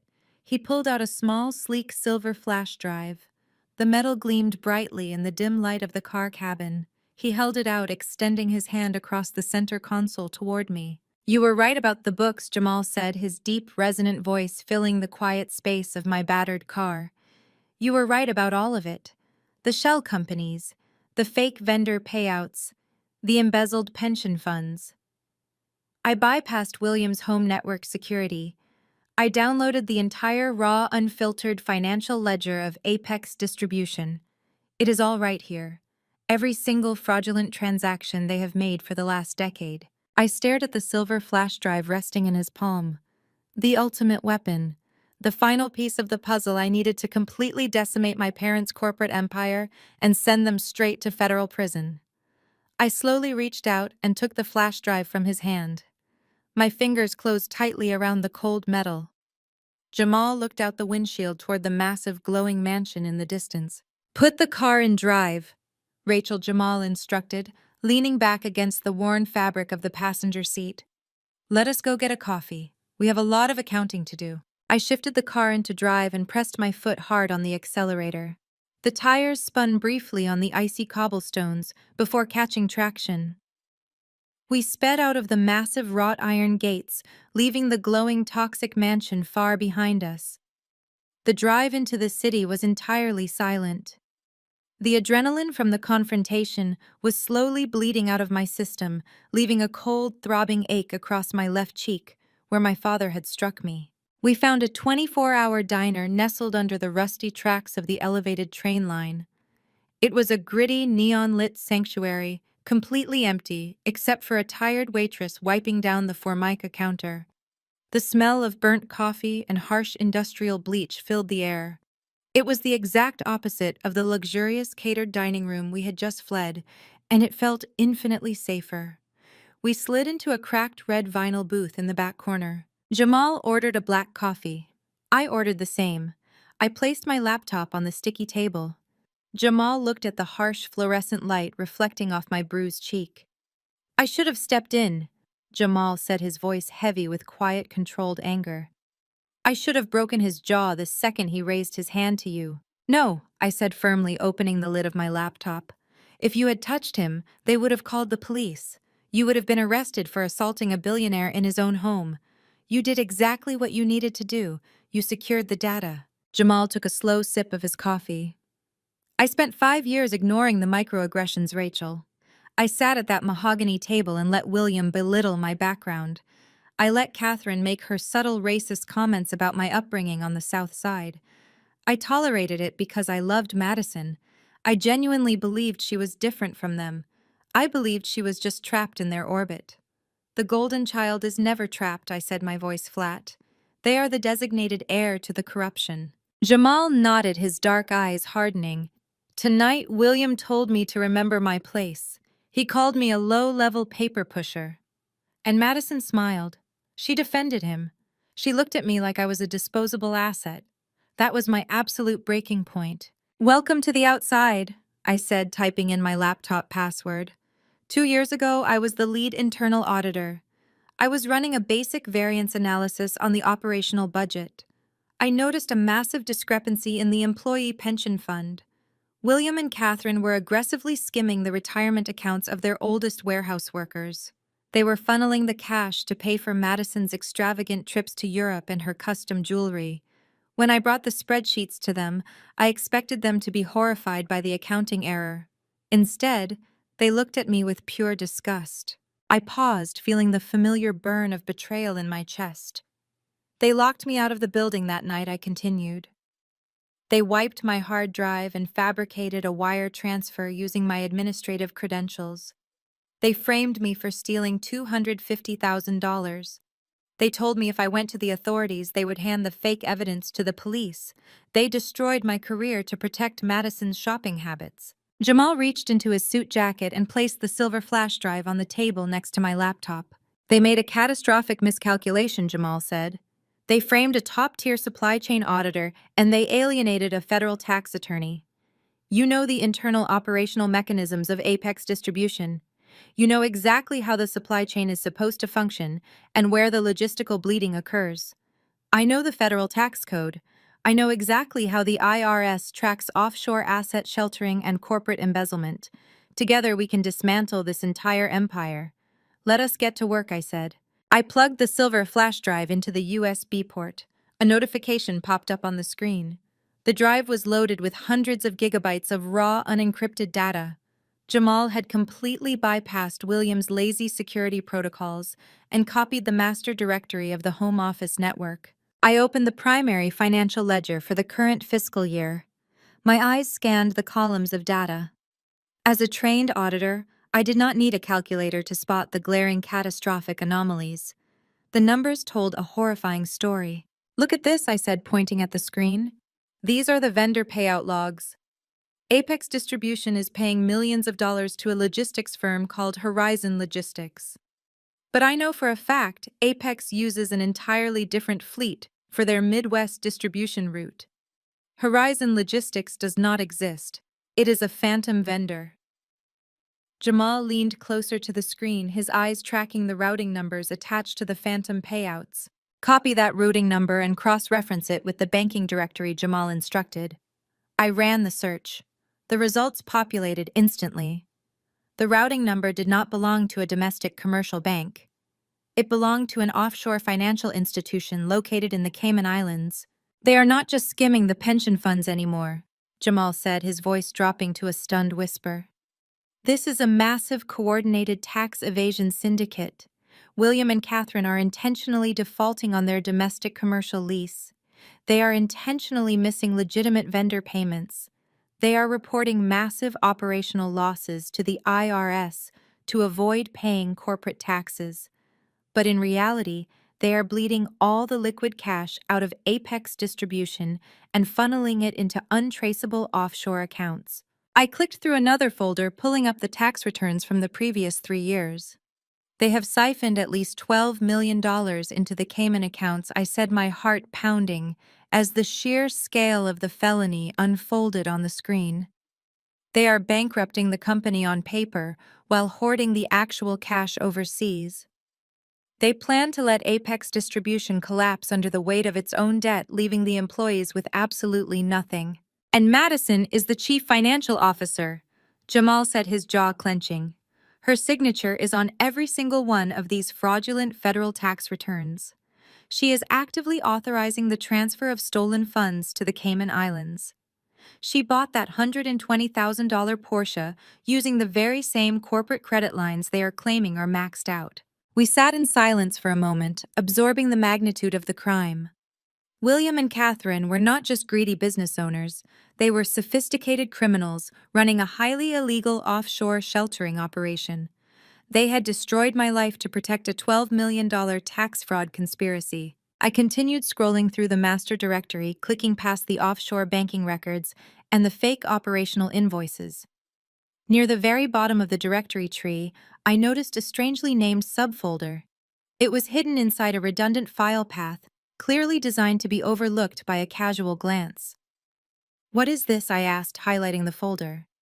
The folder was labeled Liability Mitigation. Open it, Jamal said, his tone suddenly shifting from analytical to deeply concerned. In corporate law, liability mitigation usually refers to insurance policies or legal defense strategies. But William does not use standard legal terminology unless he is hiding something highly sensitive. I double-clicked the folder. Inside were several high-resolution scanned PDF documents. I opened the first file. It was a formal legal contract bearing the official letterhead of Apex Distribution. As I read the text of the contract, my blood ran entirely cold. Jamal. I whispered, my voice trembling slightly. Look at this. Jamal leaned forward, his eyes scanning the dense legal jargon. The document was a binding fiduciary appointment contract. It explicitly named the designated individual as the primary legal consultant responsible for all offshore tax strategy and corporate fund routing for Apex Distribution. It was a legally binding document designed to shift 100% of the criminal liability for the Cayman Island accounts onto a single external consultant. I scrolled down to the signature line at the very bottom of the page. There was a signature written in crisp blue ink. Next to the signature was a date stamp from 6 months ago. Jamal stared at the screen. The color completely drained from his face, leaving him looking physically ill. He reached out and touched the laptop screen, his finger tracing the signature. That is my signature, Jamal said, his voice cracking with absolute horrified realization. I looked at the document again, comparing the strokes of the pen. Did you sign this, Jamal? No, Jamal said, breathing heavily, his dark eyes wide with shock. I have never seen this document in my entire life. I have never provided formal fiduciary consulting for Apex Distribution. I deliberately kept my legal practice completely separate from their business. I opened the next PDF file in the folder. It was an email chain between William and Madison. The email was dated just a few days before the forged contract was supposedly signed. Madison sent William a copy of your signature from a joint tax return you filed last year. I said, reading the text of the email out loud. She told William it would be incredibly easy to digitally lift the signature and apply it to the fiduciary contracts. Jamal fell back against the red vinyl booth. The absolute magnitude of the betrayal hit him with the force of a physical blow. He stared blankly at the ceiling of the diner, trying to process the horrifying reality of what he was looking at. William and Catherine were not just evading taxes. They were not just hoarding millions of dollars in offshore accounts. They knew the IRS would eventually audit a company bleeding that much cash. They knew they needed a foolproof escape plan when the federal agents finally came knocking on the door of the mansion. They were not planning to take the fall. They were setting up a fall guy. They forged your signature, I said, closing the laptop screen slightly to protect the documents from prying eyes. They designated you as the mastermind behind the entire offshore tax evasion syndicate. If the IRS audits Apex Distribution, William and Catherine walk away clean. Madison walks away clean. Jamal looked at me, his eyes burning with a sudden terrifying intensity. They are planning to send me to federal prison, Jamal whispered. My own wife forged my signature to frame me for a $12 million federal crime. My own wife forged my signature to frame me for a $12 million federal crime. Jamal reached up with trembling fingers and slowly pulled his wire-framed glasses off his face. He set them down on the sticky vinyl table with meticulous care. He did not cry. He did not yell. He stared at the glowing laptop screen with a look of absolute terrifying rage. His large hands gripped the edge of the table so tightly that his knuckles turned completely white. The fluorescent lights of the diner buzzed overhead, casting long, harsh shadows across his face. For a man who had dedicated his entire adult life to the strict adherence of federal law, the betrayal was absolute. Madison had not just cheated on him or lied to him about money. She had actively, maliciously planned to strip him of his freedom. She had signed off on a plan to send her own husband to a federal penitentiary just so she could keep driving a luxury sports car and taking month-long vacations to Europe. I watched him process the catastrophic reality. I knew exactly what that kind of betrayal felt like. 2 years ago, I had experienced that exact same earth-shattering realization when my parents framed me for embezzlement. Now Jamal was standing in the exact same blast radius. Do you know what the mandatory minimum sentence is for a $12 million offshore tax evasion conspiracy? Rachel Jamal asked, his voice dropping to a harsh, gravelly whisper. I shook my head, remaining perfectly quiet to let him speak. It is 20 years in a federal penitentiary, Jamal stated, looking up at me with dark, burning eyes. 20 years. And they added aggravated corporate fraud and identity theft to the mix by forging my signature. William and Catherine knew exactly what they were doing. They knew the IRS would eventually audit a company bleeding this much operational cash. They needed a scapegoat with a legal background to make the fraud look like a sophisticated external consulting scheme. They chose me because I am a tax attorney. They thought my credentials would lend legitimacy to their fake offshore routing documents. I felt a cold shiver run down my spine. They used your professional reputation to build their safety net, I said, realizing the true depth of their depravity. They invited you into this family just to use you as a human shield. And Madison helped them build it, Jamal said, his voice practically vibrating with raw anger. My wife sent them my signature. She smiled at me across the dinner table every single night, knowing she had signed my life away. She watched me tolerate her father's racist insults. She watched me swallow my pride to keep the peace in her family, and the entire time she was preparing to throw me to the federal prosecutors. He picked up his coffee cup, but his hand was shaking so violently that dark liquid sloshed over the rim and spilled onto the table. He slammed the mug down. I am not going to prison for them, Jamal declared, his tone shifting from shock to absolute deadly resolve. I am a black man in America, Rachel.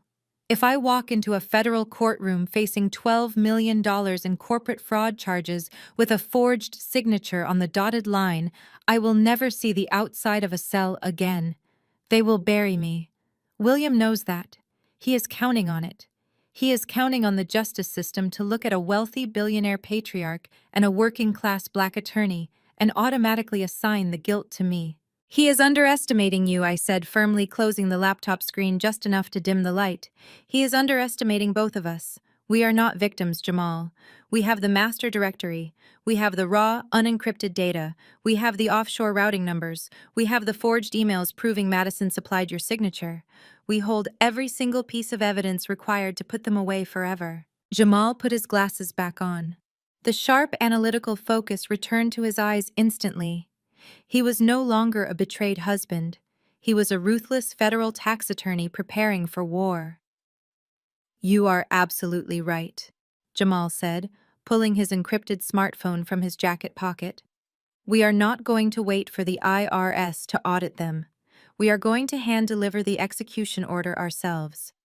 Have you ever heard of the IRS Whistleblower Reward Program, Rachel? I nodded, my professional background as an auditor kicking in. Form 211. It allows individuals who report massive tax evasion to receive a percentage of the recovered funds and grants them certain legal protections for providing the evidence. Exactly, Jamal said, tapping the screen of his phone rapidly. But I am not going to use a standard submission portal. I am a specialized tax attorney. I know the exact protocols, and I have direct contacts within the Criminal Investigation Division of the Internal Revenue Service. When fraud exceeds $2 million, the IRS fast-tracks the investigation. We are looking at a $12 million offshore syndicate. This is a Tier 1 felony case. He looked at me, his expression deadly serious. I am going to draft a formal whistleblower submission right now. I will attach the offshore routing numbers, the fake operational invoices, and the internal emails proving the forgery. I will request immediate federal immunity for myself in exchange for serving as their primary inside witness. Because I am a licensed officer of the court reporting an active felony conspiracy, they will grant the immunity immediately to secure the data. How fast will they move? I asked, feeling a sudden surge of adrenaline. With this level of verified unencrypted evidence, Jamal stated firmly, they will not wait around. The Criminal Investigation Division does not send polite warning letters for offshore tax evasion of this magnitude. They send armed federal agents. They will freeze every single bank account associated with Apex distribution. They will freeze William and Catherine's personal assets. They will seize the mansion. They will impound Madison's new car. They will strip them of every single dollar they have ever stolen before the sun goes down. We sat in the diner booth for the next 2 hours, working in complete synchronized silence. We were a devastating team. I navigated the complex supply chain directories, extracting the exact dates and times William had authorized the phantom vendor payouts. Jamal drafted a flawless, airtight legal brief detailing the exact federal statutes the family had violated. We built a digital dossier so comprehensive and legally binding that no defense attorney in the country would be able to fight it. Jamal attached the encrypted files to a highly secure federal server portal. He reviewed the final submission one last time, his finger hovering over the screen of his phone. This will destroy her life, Jamal said quietly, looking at the digital file containing Madison's forged emails. She made her choice the moment she stole your signature, I reminded him, refusing to let him feel an ounce of guilt. She chose a luxury car over her husband's freedom. Jamal did not hesitate another second.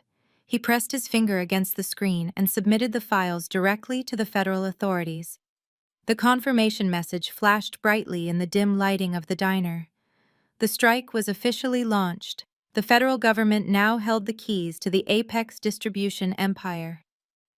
We did it. I breathed, leaning back against the vinyl booth, feeling a massive weight lift from my chest. They are finished. Just as the words left my mouth, my cell phone buzzed loudly on the table. The sudden noise startled us both. I picked up the phone. It was an urgent email notification. I looked at the sender and my heart skipped a beat. It was an encrypted message from Jonathan Pierce. I opened the email quickly, my eyes scanning the brief, heavily coded text. Jonathan did not waste words. Rachel, Jonathan had written. Situation has escalated.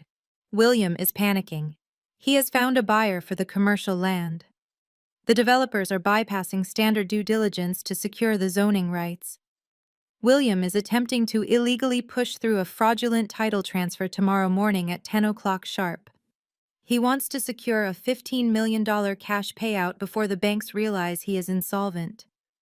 They are meeting in the main boardroom at Apex Distribution headquarters. Be ready. I stared at the screen, the sheer panic and greed of my father's plan echoing through the brief message. William knew his shell companies were collapsing. He knew the money was running out. He was trying to execute a desperate illegal real estate sale to secure $15 million in liquid cash so he could flee before the consequences caught up to him. He was planning to forge the property deed and sell land that rightfully belonged to my blind trust. What is it? Jamal asked, seeing the intense focus on my face. William is trying to sell the commercial land tomorrow morning at 10 o'clock, I said, turning the phone so Jamal could read the urgent message from the billionaire CEO. He is bringing the developers into the Apex boardroom to sign a fraudulent deed transfer. He wants $15 million in cash. Jamal looked at the message, his sharp legal mind instantly processing the timeline. If he signs a fraudulent deed transfer for $15 million that elevates his crimes from tax evasion to massive commercial real estate fraud and grand larceny, it is the final nail in his coffin. I closed my laptop and slid it into my bag. The exhaustion of the long night completely vanished, replaced by a burning, brilliant clarity. My parents had spent 2 years telling every employer in Chicago that I was a criminal. They had locked me out of my own career. They had slapped me across the face and thrown me out into the freezing winter night. They thought they had won. They thought they were untouchable. We need to call your contacts at the IRS, I said, looking Jamal directly in the eyes. Tell the federal agents to meet us at the Apex Distribution headquarters tomorrow morning at 10 o'clock. Jamal grabbed his coat, sliding out of the diner booth. A cold, predatory smile crossed his face. I will tell them to bring the handcuffs, Jamal said. I left a $20 bill on the table for the tired waitress and walked out of the diner into the freezing Chicago morning. The sun was just starting to rise over the skyline, casting a brilliant golden light across the city. Tomorrow morning, William and Catherine were going to sit in their luxurious boardroom and attempt to steal $15 million. They were going to smile and shake hands with wealthy developers. And I was going to walk through those heavy oak doors and take absolutely everything away from them. The digital clock on the wall of the Apex Distribution boardroom flashed 9:45 in bright red numbers. The massive room was designed to project absolute corporate dominance. The table was carved from a single slab of imported marble. The leather chairs cost more than the average warehouse worker made in 6 months. But this morning the luxury felt like a suffocating trap. William stood near the floor-to-ceiling windows, staring down at the quiet loading docks below.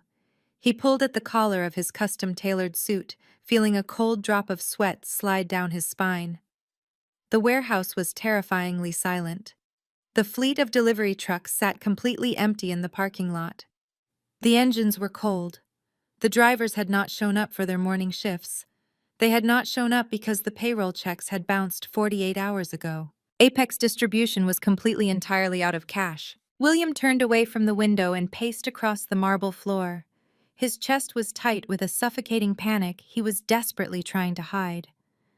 The offshore accounts in the Cayman Islands held $12 million, but that money was entirely frozen behind layers of illegal shell companies. He could not access a single dime without triggering a massive federal audit. His domestic accounts were overdrawn. The corporate credit lines were entirely maxed out from Madison buying her luxury sports car and Catherine funding her lavish holiday parties. If they did not secure $15 million in liquid cash today, the entire empire would collapse by tomorrow morning. The creditors would seize the building, the employees would riot, and the authorities would start looking very closely at the empty pension funds. Catherine sat at the edge of the marble table, nervously twisting her diamond wedding ring. She looked exhausted. The polished aristocratic facade she had weaponized at the Thanksgiving dinner had completely evaporated. "Are you sure they are coming, William?" she asked, her voice high and thin with anxiety. What if the developers backed out?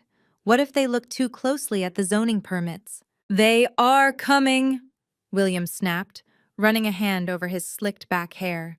They want this land, Catherine. They have already bought up the 3 adjacent lots. This headquarters is the final piece of the puzzle for their new tech campus. They are desperate to break ground before the winter freeze. They will not ask too many questions. Madison slouched in one of the executive leather chairs, scrolling through her phone with an air of profound, arrogant boredom. She was wearing a designer blazer and sipping a green smoothie completely detached from the catastrophic reality of their situation. Relax, Mom. Madison sighed, tossing her phone onto the marble table. You are sweating through your silk blouse. It is just a basic real estate transaction. We sign a few papers, we take the $15 million check, and we wire it to the offshore accounts to cover our tracks. It is literally that easy. William stopped pacing and glared at his youngest daughter. It is not a basic real estate transaction, Madison. We are selling commercial land that technically belongs to a blind trust managed by Pierce Global. We are actively forging a property deed. If Jonathan Pierce's legal division flags the title transfer before the check clears, we are all going to prison. Madison rolled her eyes, letting out a loud, dramatic scoff. She picked up a glossy silver pen and twirled it between her manicured fingers. You give Pierce Global way too much credit, Dad. Madison boasted, her tone dripping with sheer, unearned confidence. Jonathan Pierce is managing a $100 billion international logistics corporation. He does not care about a 30-acre lot in a suburban industrial park. He probably does not even know this blind trust exists. It is just a minor bureaucratic loophole buried in a mountain of corporate paperwork. She leaned forward, tapping the silver pen against the fraudulent contract resting in the center of the table. Do you know how easy it was to bypass their legal department? Madison continued, smiling smugly. I simply filed a quitclaim deed with the county clerk, asserting that Apex Distribution absorbed the trust assets during our last corporate restructuring. I ordered a replica of the Pierce Global corporate notary stamp online for $40. I stamped the release forms myself. The county clerk did not even blink. It is foolproof. Catherine let out a long, shaky breath, resting her hand over her heart. You are brilliant, Madison. I do not know what we would do without you as our chief financial officer. You have your father's exact mind for business. Thank goodness we got rid of Rachel when we did. She would have ruined this entire deal with her paranoid obsession over legal compliance. Rachel is a weak, cowardly loser, William sneered, feeling a sudden surge of aggressive bravado at the mention of my name. She proved that last night. She came into our home, tried to make a few empty threats, and the second I put her in her place, she ran out the door crying. She does not have the stomach for real corporate warfare. We are the ones who build empires. We take what we want. The heavy digital clock on the wall clicked to 9:55. A sharp knock on the boardroom doors made all 3 of them jump. William quickly straightened his tie, clearing his throat and forcing his face into a mask of absolute confident authority. Catherine sat up straight, pasting on her signature high society smile. Madison quickly closed out of her social media apps and opened a random financial spreadsheet on her laptop to look busy. Enter, William, commanded, his voice booming with fake power. The receptionist opened the doors, stepping aside to let the buyers enter. A team of 5 men walked into the boardroom. Leading the pack was Mr. Thorne, a ruthless, highly successful commercial real estate developer. He wore a sharp navy blue suit and carried himself with the aggressive energy of a man accustomed to getting exactly what he wanted. Behind him walked his lead legal counsel and 3 junior associates carrying heavy leather briefcases. William Thorne announced, striding across the room and extending his hand. Let us get this done. I have a demolition crew on standby, ready to tear this warehouse down the second the ink dries. William grasped Thorne's hand, shaking it firmly. We are ready when you are, Thorne. As we discussed, we need to expedite the final closing. We are looking to finalize the acquisition of our new facility across town by the end of the week. Thorne nodded, taking a seat across the marble table. His lawyers immediately opened their briefcases, pulling out thick stacks of legal contracts and property transfer agreements. I have the cashier's check for $15 million right here, Thorne said, pulling a crisp bank envelope from his breast pocket and placing it directly in the center of the table. It is fully authenticated and ready to be deposited into the Apex Distribution corporate account. But my legal team needs to review the final quitclaim deed and the release forms from the Pierce Global Blind Trust. We need to ensure the title is completely clear of any corporate liens before I hand over the cash. William felt a cold bead of sweat form at his temple. He swallowed hard, keeping his smile firmly in place. Of course, he said, gesturing toward Madison. My chief financial officer has all the documentation prepared and verified. Madison smiled brightly, sliding the fraudulent folder across the table to Thorne's lead attorney. Everything is in perfect order, gentlemen, she stated with absolute arrogant certainty. The blind trust was officially dissolved during our last quarter restructuring. The corporate stamps from Pierce Global are on page 4, verifying the immediate release of all property rights directly to Apex Distribution. The lead attorney adjusted his glasses, picking up the folder. The room went completely silent. The only sound was the ticking of the digital clock and the soft rustle of heavy paper as the lawyer flipped through the forged documents. William felt his heart hammering violently against his ribs. He watched the lawyer's eyes scan the fake corporate stamps. He watched him read the fraudulent signature Madison had boldly scrawled across the bottom line. If the lawyer noticed the inconsistencies in the font, if he noticed the stamp was slightly misaligned, if he demanded to call Pierce Global to verify the transaction, the entire illusion would shatter instantly. Catherine held her breath, clutching the edge of her chair so tightly her knuckles were white. Madison simply sipped her green smoothie, utterly convinced of her own flawless genius. The lawyer reached page 4. He stared at the fake Pierce Global notary stamp for a long, agonizing moment. He ran his thumb over the ink. William felt the blood rushing in his ears. His entire life, his freedom, his mansion, his offshore accounts hung entirely in the balance of this single, terrifying second. The lawyer looked up from the document and turned to Thorne. The title is clear, the lawyer stated, closing the folder and sliding it back to the center of the table. The release forms are properly stamped and notarized by the parent trust. We are legally cleared to execute the purchase agreement. William let out a slow, silent breath, releasing the crushing tension from his lungs. A massive, euphoric wave of victory washed over him.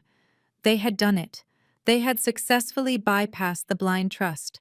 They had fooled a team of top-tier commercial real estate lawyers. They were seconds away from securing $15 million in untraceable cash.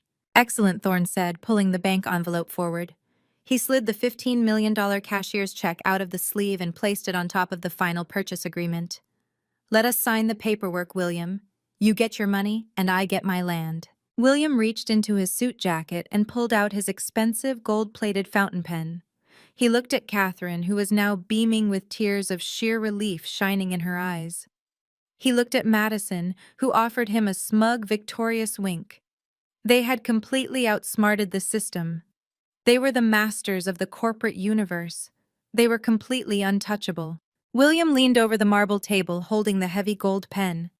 He rested his left hand on the crisp paper of the purchase agreement, smoothing out the edges. He looked down at the signature line. This was the exact moment his salvation became permanent. He brought the golden tip of the pen down toward the paper, ready to sign his name and secure the $15 million that would save his entire fraudulent empire. The heavy oak double doors of the boardroom suddenly exploded open with a violent, deafening crash. The heavy oak double doors of the boardroom suddenly exploded open with a violent, deafening crash. The heavy brass handles slammed hard against the marble walls, sending a shockwave through the dead, silent room. William jumped back, his hand jerking away from the fraudulent purchase agreement. The expensive gold-plated fountain pen slipped from his trembling fingers and clattered onto the polished marble table.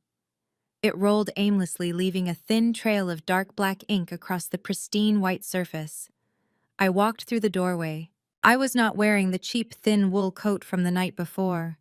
I was not the terrified, unemployed outcast who had been slapped and thrown into the freezing Chicago winter. I wore a tailored charcoal suit that fit like absolute armor. My posture was perfectly straight. My chin was high.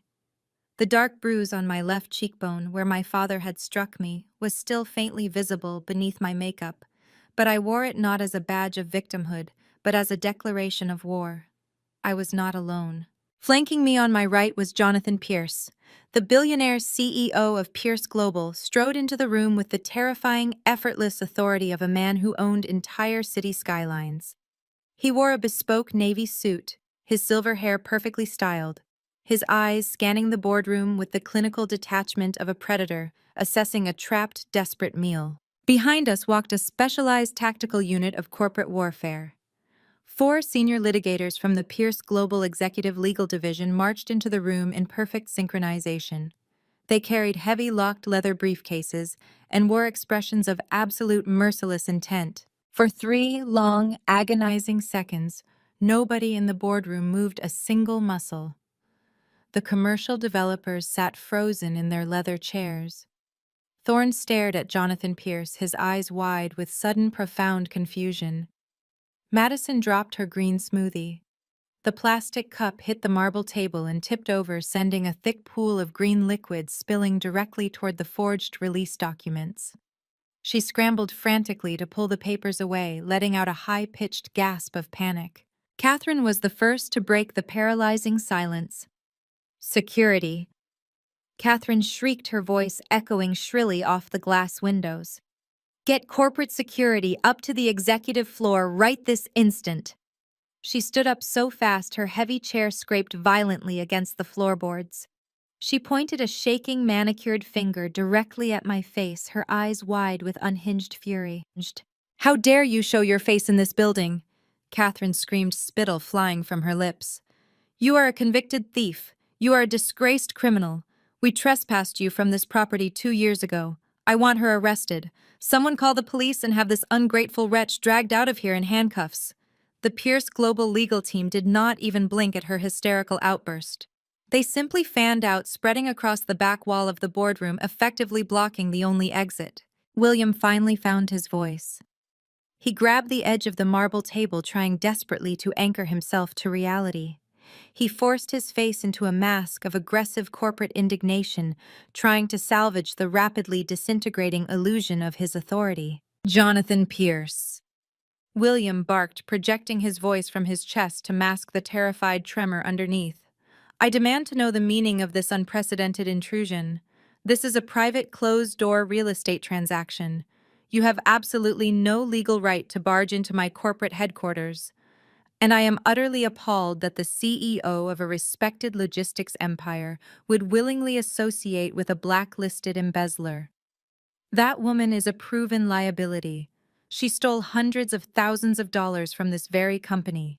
William turned his desperate gaze toward Thorne and his legal team, trying to contain the massive catastrophic damage. "I sincerely apologize for this bizarre interruption, Mr. Thorne." William lied smoothly, plastering a fake apologetic smile onto his sweating face. "This is my estranged daughter. She has a documented history of severe mental instability and financial misconduct. She has been stalking our company ever since we rightfully terminated her. Security will have her removed immediately so we can finalize our lucrative partnership." Thorne did not smile back. The seasoned commercial real estate developer was not an idiot. He recognized the terrifying shift in the atmosphere. He looked at William's sweating forehead. He looked at the trembling hands of the Apex chief financial officer. Then he looked at the billionaire's CEO standing calmly at the head of the table. Jonathan Pierce did not yell. He did not raise his voice to match William's frantic, aggressive tone. He simply walked slowly toward the center of the marble table. The sheer gravitational pull of his presence commanded absolute total silence. He placed his sleek black leather briefcase on the table right next to the $15 million cashier's check. The soft thud of the leather against the stone sounded like a judge's gavel striking a heavy wooden block. Jonathan unbuttoned his suit jacket and looked directly at the commercial developers. "Gentlemen," Jonathan said, his voice dropping to a smooth, dangerously quiet register, "I strongly advise you to pick up that cashier's check, put it back into your breast pocket, and put your checkbooks away immediately. The people sitting across from you do not have the legal authority to sign that purchase agreement. They are attempting to sell you stolen property." The words hit the boardroom like a targeted missile strike. Thorne's lead attorney gasped audibly. He instantly lunged forward, grabbing the bank envelope containing the $15 million check and snatching it protectively against his chest. His eyes darted rapidly between William and Jonathan Pierce. In commercial real estate, the mere accusation of a fraudulent title transfer from a billionaire CEO was enough to kill a deal permanently. "What the hell are you talking about?" Pierce Thorne demanded, standing up from his chair. His aggressive businessman persona flared up as he realized his massive tech campus project was suddenly in grave jeopardy. "We just reviewed the quitclaim deed. We reviewed the release forms from your own blind trust. The title is completely clear. The corporate stamps from your legal division are printed right there on page 4. Jonathan Pierce did not even look at the forged documents resting in front of Madison. He simply offered a cold, merciless smile. "My legal division did not stamp those forms," Thorne Jonathan stated with absolute certainty. "My legal division did not authorize a quitclaim deed. My legal division did not dissolve the blind trust. And they certainly did not release 30 acres of prime Chicago industrial real estate to a delinquent tenant who is currently 90 days past due on their commercial lease payments. Every single piece of paper sitting in front of William is a highly illegal fabricated forgery." Thorne turned his furious, intense glare directly onto William. The developer's face hardened into a mask of pure, ruthless anger. "You handed me forged title documents," Thorne roared, slamming his hand down on the marble table. "You tried to drag my development firm into a massive felony real estate scam. Are you completely out of your mind, William? If my compliance team had processed that fraudulent title, my entire firm would be facing federal indictment for money laundering." William was hyperventilating. The oxygen was rapidly leaving his lungs. His perfectly constructed $15 million escape hatch was actively burning to the ground right in front of his eyes. The desperation completely overrode his logic. He abandoned the fake aristocratic grace and resorted to pure aggressive posturing. "That is a blatant lie," William screamed, his face turning a dark, violent shade of purple. He pointed a shaking finger at Jonathan Pierce. "You are trying to sabotage my company. You are trying to bankrupt Apex Distribution so you can swoop in and acquire our logistical routes for pennies on the dollar. I will not let you destroy my legacy. I will sue Pierce Global for tortious interference. I will sue you for gross defamation of character. I will sue you for corporate sabotage. I will drag you through federal civil court until you beg for a settlement." Madison jumped up from her chair, her hands trembling violently as she clutched the edge of the marble table. She refused to accept that her brilliant, flawless plan was collapsing. Her arrogant entitlement blinded her to the massive legal freight train hurtling directly toward her. "You cannot stop this sale!" Madison shrieked, her voice echoing harshly off the glass windows. "I filed the paperwork myself. The county clerk verified the corporate stamps. The local government officially recognized the dissolution of the blind trust. We own this land. You are just a bitter old man trying to bully us because we outsmarted your massive bureaucratic legal department. We have the verified ironclad quitclaim deed right here." Madison aggressively shoved the forged folder across the table toward Jonathan Pierce, as if the fake documents were an impenetrable magic shield. I did not wait for Jonathan to respond. It was my turn to deliver the execution. I stepped forward. I walked past the line of Pierce Global attorneys. I walked past Thorne and his panicking legal team. I walked right up to the very edge of the marble table, standing directly across from my hyperventilating father and my shrieking entitled sister. I did not raise my voice. I did not need to scream to command the room. I held absolute, ultimate power. I raised my right arm. In my hand, I held a thick, heavy black leather binder. The spine was stamped with a bright red, highly secure legal seal. It was the master portfolio of the original, irrevocable blind trust established 10 years ago by the true founder of this empire. I looked William dead in the eyes. I saw the sheer, unadulterated terror radiating from his pupils. I saw the devastating realization slowly creeping into his mind that he had severely, fatally underestimated the daughter he threw away.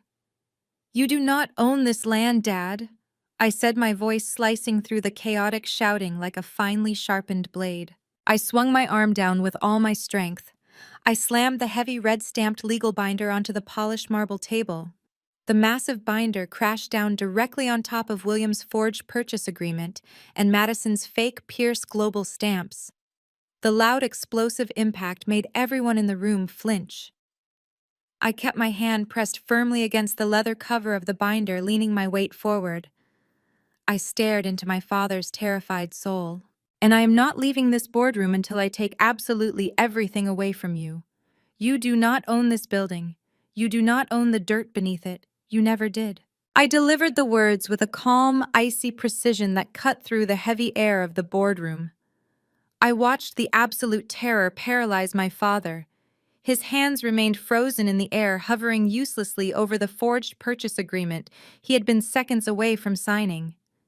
The aggressive billionaire persona he had projected just moments ago completely evaporated, leaving behind a hollow, sweating shell of a man.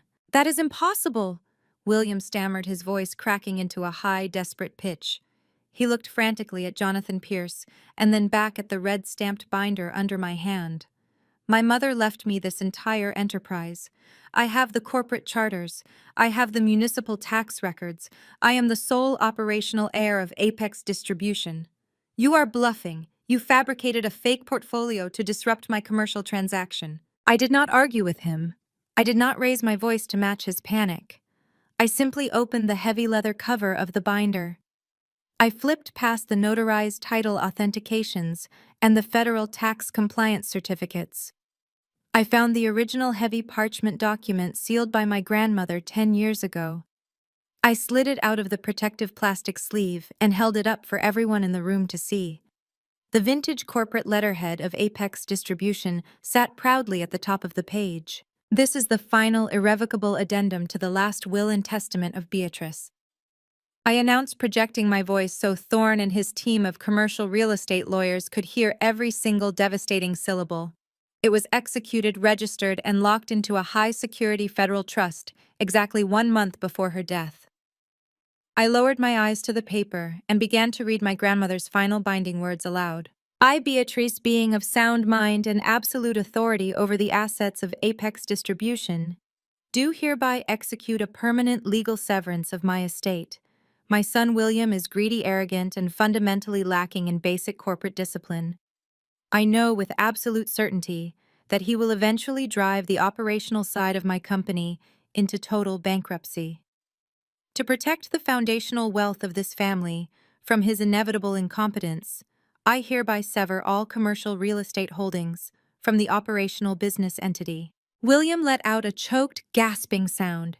He stumbled backward, his expensive leather shoes squeaking against the polished marble floor. He hit the edge of the floor-to-ceiling window and braced himself against the glass, staring at me with wide, terrified eyes. I continued reading, showing no mercy. "I hereby transfer 100% of the land, the warehouses, the zoning rights, and the physical infrastructure of the Apex Distribution headquarters into a highly secured blind trust. Jonathan Pierce will serve as the executive trustee. The sole absolute and unshielded beneficiary of this real estate portfolio is my granddaughter Rachel. William will inherit the operational business, but he will never own the ground he stands on. He will pay commercial rent to the trust for the rest of his miserable life." I placed the document back down onto the marble table right next to Madison's forged quitclaim deed. "For 10 long years, Dad," I said, looking directly into his horrified eyes, "you have been writing massive monthly rent checks to the property management division of Pierce Global. You thought you were paying a faceless corporate landlord.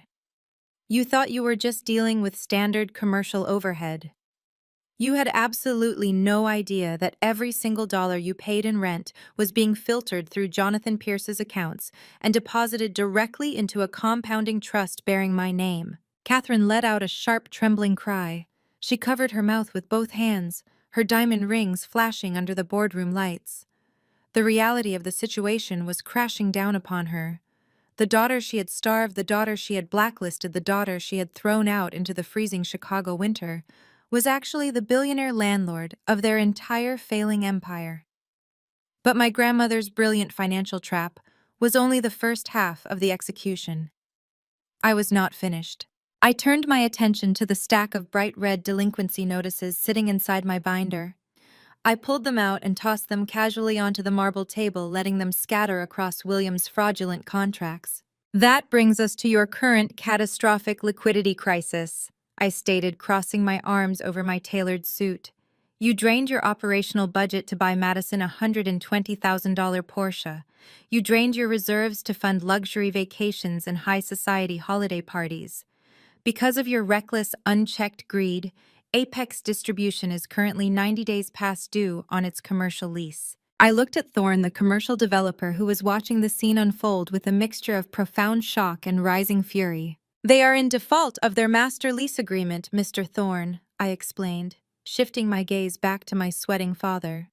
As the legal owner of this property, I am officially initiating the eviction process. You have absolutely no legal standing to sell this land. You have no legal right to execute a title transfer. In fact, as of 9 o'clock this morning, you no longer have a legal right to occupy these premises. You are trespassing on my property. The atmosphere in the boardroom instantly violently shifted. The commercial developers, who had been sitting in stunned silence, suddenly snapped into aggressive defensive action. Thorne, a man whose entire reputation was built on ruthless efficiency, realized how incredibly close he had come to stepping into a massive federal fraud trap. Thorne stood up, his chair scraping loudly against the floor. He reached across the marble table and aggressively snatched the bank envelope containing the $15 million cashier's check. He shoved it deep into his breast pocket, securing his funds. "Pack it up!" Thorne barked at his legal team, his voice echoing with absolute furious authority. "Pack every single document up right now. Do not leave a single pen behind." His lawyers scrambled, moving with panicked speed. They shoved the purchase agreements, the title transfers, and their legal notepads into their heavy leather briefcases, snapping the brass locks shut with loud, definitive clicks. They wanted absolutely nothing to do with this radioactive crime scene. Thorne turned his full, towering presence toward William. The commercial developer looked at my father with a level of pure, unadulterated disgust that made William physically shrink against the window. "You pathetic, arrogant fraud!" Thorne snarled, his voice vibrating with barely contained rage. "You sat in my office last week and shook my hand. You looked me in the eye and guaranteed a clean title. You brought my top-tier legal team into this building and handed them forged documents. You tried to use my development firm to launder $15 million in stolen real estate." William raised his hands in a desperate, pleading gesture. "Thorne, please, you have to listen to me," William begged, his voice cracking pathetically. "We can fix this. I can negotiate with Pierce Global. I can get the title cleared. Just give me 48 hours to restructure the deal." "I will give you absolutely nothing," Thorne roared, stepping aggressively toward William. If my compliance team had processed that fake quitclaim deed, my entire firm would be facing federal indictment for commercial fraud and money laundering. You tried to destroy my company to cover your own bankrupt failures. Thorne adjusted his suit jacket, his eyes burning with absolute contempt. "My lawyers are keeping digital copies of the forged documents you presented today," Thorne stated coldly. "We are handing them directly to the state prosecutor to clear our own liability. You are completely finished in this city, William. I will personally make sure every commercial investor in Chicago knows exactly what you tried to pull here today. You will never secure a single business loan again." Thorne did not wait for a response. He turned on his heel and marched out of the boardroom, his legal team trailing quickly behind him. They bypassed Jonathan Pierce and the corporate security detail, walking out the heavy oak doors without looking back. The $15 million lifeline my parents had been desperately counting on walked right out the door with them, completely vanishing forever. The boardroom plunged into a heavy, suffocating silence. The reality of their absolute total destruction finally shattered the last remaining pieces of my family's delusion. The money was gone. The land was mine. The state prosecutors were about to receive evidence of their real estate forgery. They had lost everything in the span of 5 agonizing minutes. Madison suddenly snapped. The golden child, the entitled chief financial officer who had never faced a single consequence in her entire pampered life, completely lost her mind. She could not process the fact that her luxury lifestyle, her designer clothes, and her expensive cars were vanishing into thin air. "It is a fake!" Madison screamed, her voice reaching a hysterical, ear-piercing pitch. She jumped up from her leather chair, her face contorted into a mask of pure, feral rage. She pointed a shaking finger at the red-stamped binder resting on the table. She fabricated the trust documents. She paid Jonathan Pierce to lie for her. She is a convicted thief trying to steal our money. Madison lunged across the wide marble table. She scrambled over the polished surface, knocking over water glasses and scattering the forged contracts. Her hands clawed aggressively toward my face, her manicured fingernails aimed directly at my eyes. She wanted to physically tear the legal documents away from me. She wanted to destroy the evidence of her own failure. I did not even flinch. I stood perfectly still. Before Madison could reach the center of the table, Jonathan Pierce's corporate security detail moved with terrifying military precision. Two large men in dark suits stepped seamlessly in front of me, forming an impenetrable human wall. One of the security agents reached out and caught Madison by the shoulders, stopping her frantic forward momentum instantly. He shoved her backward with effortless, calculated force. Madison tumbled off the marble table, landing hard on the floorboards with a heavy, painful thud. Her designer blazer twisted awkwardly around her shoulders. She scrambled backward, hitting the base of the conference table, her breath coming in ragged, hysterical gasps. "Do not touch her!" Catherine shrieked, scrambling toward her youngest daughter. But as Catherine dropped to the floor to help Madison up, something entirely unexpected happened. The wealthy aristocratic matriarch, who had spent 2 years hunting me down, who had called me a toxic infection, who had ordered me out of her mansion just the night before, looked up at me from the hardwood floor. She saw the impenetrable wall of corporate lawyers. She saw the billionaire CEO standing firmly by my side. She saw the absolute cold, unyielding power radiating from my posture. Catherine realized with terrifying clarity that her aggressive threats and manipulative screams would no longer work. The power dynamic had permanently, completely reversed. Catherine's entire demeanor shifted in a fraction of a second. The arrogant, vicious monster vanished, replaced by a pathetic, groveling beggar. She crawled forward on her knees, her heavy silk skirt pooling around her legs. She reached her shaking hands out toward me, tears streaming down her carefully makeup-covered face. They were not tears of anger. They were tears of absolute, desperate terror. "Rachel, please." Catherine sobbed, her voice cracking pathetically as she knelt on the floor before me. "Please, you cannot do this to us. We are your parents. We raised you. We are your flesh and blood." She looked up at me, her eyes wide and pleading. "You cannot evict us from this building," Catherine begged openly, weeping in front of the silent security guards. "If you lock the doors, we will lose everything. The creditors will seize the house. We will be bankrupt. We will be out on the street. Please, Rachel, I am begging you. Show some mercy. We are your family." I looked down at my mother kneeling on the floor of the boardroom she used to rule. I looked at my father cowering against the window, shivering in his custom suit. I looked at Madison crying hysterically against the base of the table. They wanted mercy. They wanted family loyalty. They wanted the very things they had violently stripped away from me when I was freezing and starving in a run-down apartment. I opened my mouth to deliver my final absolute rejection. I was ready to tell them to pack their boxes and get off my property. But before I could speak, the heavy oak doors of the boardroom swung open one more time. My execution was only the first wave. The second, far more devastating strike had just arrived to finish the job. I looked down at my mother kneeling on the floor. Her tears were completely fake, manufactured in a desperate attempt to save her lavish lifestyle. She expected me to crumble. She expected the deep conditioned loyalty of a daughter to override the cold, hard facts of her absolute betrayal. I did not move a single inch. I looked at her with eyes like solid ice. "I am not just evicting you," I said, my voice dropping to a deadly quiet whisper that carried across the entire silent boardroom. "I am burying you." The heavy oak doors swung open wide. The security guards who had been blocking the exit stepped aside, smoothly clearing the path. Jamal walked into the boardroom. He was no longer the quiet, submissive son-in-law who stood in the shadows at family dinners. He was no longer the man who swallowed racist insults to keep the peace. He walked with the terrifying, authoritative presence of a federal prosecutor stepping into a courtroom he absolutely controlled. His tailored charcoal suit looked like armor. His dark eyes were cold, calculating, and entirely devoid of mercy. But Jamal did not walk into the room alone. He was flanked by 4 individuals wearing tactical windbreakers.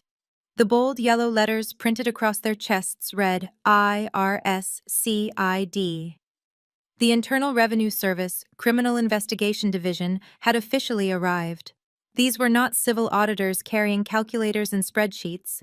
These were armed federal agents who specialized in dismantling massive offshore tax evasion syndicates and executing high-level corporate raids. They moved with absolute military precision, securing the perimeter of the boardroom instantly. The air in the room completely vanished. William slumped against the glass window, his legs finally giving out. He slid down the glass and hit the floor, staring at the federal agents with a look of pure, hollow devastation. He knew exactly what those yellow letters meant. His $12 million Cayman Islands safety net had just been discovered. The illusion was entirely over. Madison, however, was still completely blinded by her own delusional entitlement. The golden child simply could not comprehend that her actions had real, terrifying consequences. She scrambled up from the floor, brushing the dirt off her designer blazer. When she saw Jamal standing in the doorway, her panicked face suddenly lit up with profound, arrogant relief. She genuinely believed her husband was there to rescue her.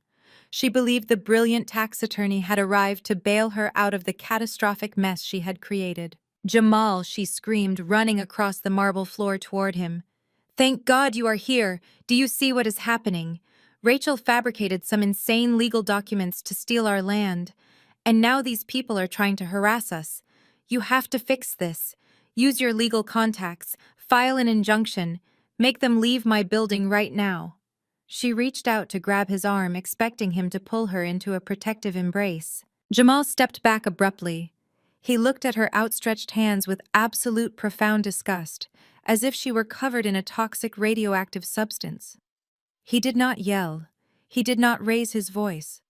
The sheer, deadly calm of his demeanor was far more terrifying than any aggressive outburst could ever be. "Do not touch me, Madison," Jamal stated, his voice echoing harshly off the boardroom walls. Madison froze, her hands hovering awkwardly in the air. Her eyes darted from Jamal to the grim-faced federal agent standing right behind him.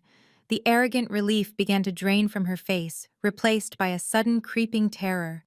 "What are you talking about?" Madison stammered, her voice pitching higher. "I am your wife. You are a corporate tax lawyer. You have to protect me. Tell these agents they have no jurisdiction here. Tell them we have a team of accountants who handle our filings." Jamal reached his left hand into his suit jacket pocket. He did not pull out a legal brief or a defense strategy. He slowly pulled his hand back out and closed his fist. He stepped forward, walking past his panicking wife, and approached the massive marble conference table. The entire room watched in dead silence as Jamal raised his hand over the polished stone surface. He opened his fingers. A heavy platinum wedding band dropped from his palm. The ring hit the marble table with a sharp, definitive clink. The metallic sound echoed through the massive boardroom like a final damning verdict. It bounced once, rolled in a tight circle, and finally settled perfectly flat right next to William's discarded gold fountain pen. Madison let out a sharp, trembling gasp. She stared at the platinum ring resting on the marble table, her mind utterly failing to process the reality of the situation. "You forged my signature," Madison Jamal said, his deep voice cutting through her panic with surgical precision. "You sat in your father's private study, and you digitally copied my signature from our joint marital tax return. You applied it to a binding fiduciary appointment contract.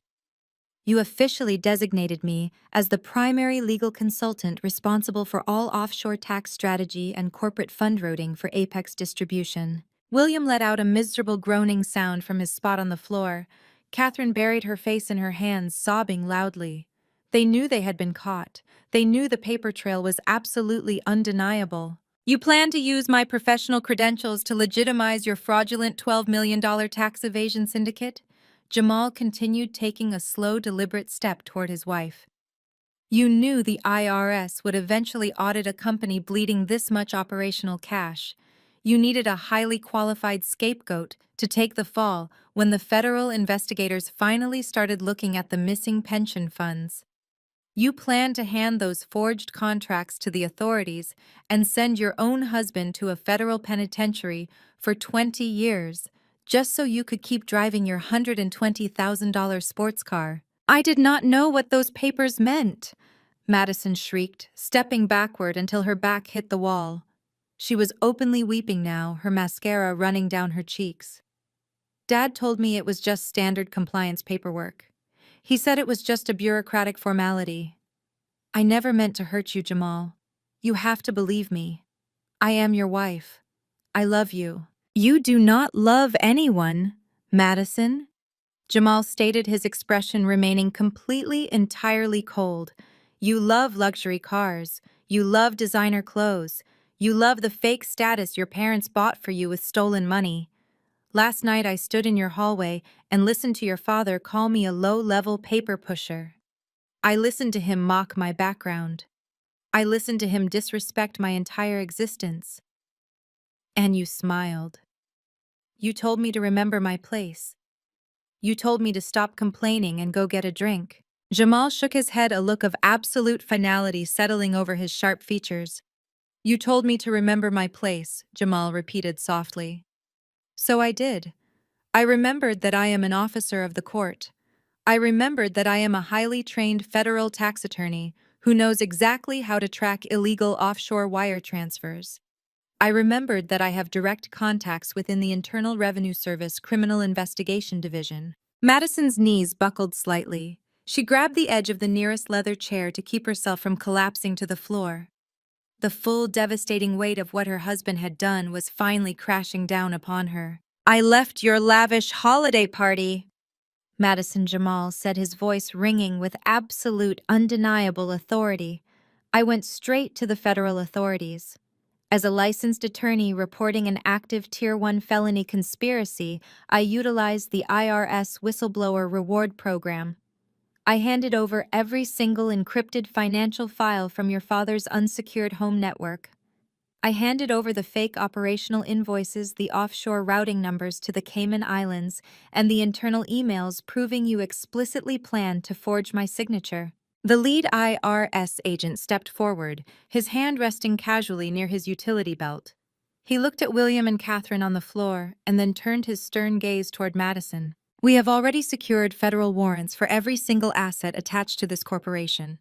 The agent stated, his voice loud and authoritative. As of 8 o'clock this morning, all domestic and international bank accounts associated with Apex Distribution have been completely frozen. Your personal accounts have been frozen. Your residential estate is currently being cordoned off by federal authorities. You have absolutely zero access to any liquid capital. The financial infrastructure of the syndicate has been totally dismantled. Catherine let out a piercing, hysterical scream. She clawed at the polished marble floor, her perfectly manicured nails scraping against the stone. She realized her mansion, her jewelry, her country club memberships, and her entire high society identity had literally vanished into thin air. She was completely penniless. Jamal reached into his suit jacket one final time. He pulled out a thick manila envelope and held it out toward Madison. Madison stared at the envelope, her entire body shaking violently. She did not want to take it. She knew exactly what it was. Her perfect, wealthy, arrogant life had been entirely systematically destroyed in less than 24 hours. Take it, Jamal ordered, his voice leaving no room for negotiation.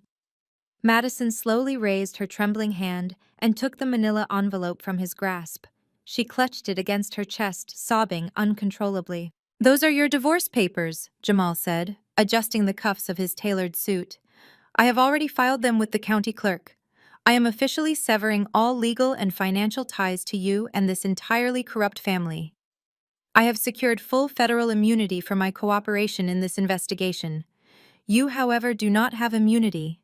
You are the chief financial officer of a company that just committed massive federal tax fraud and grand larceny. Your signature is on the fraudulent tax returns. Your signature is on the embezzled pension fund transfers.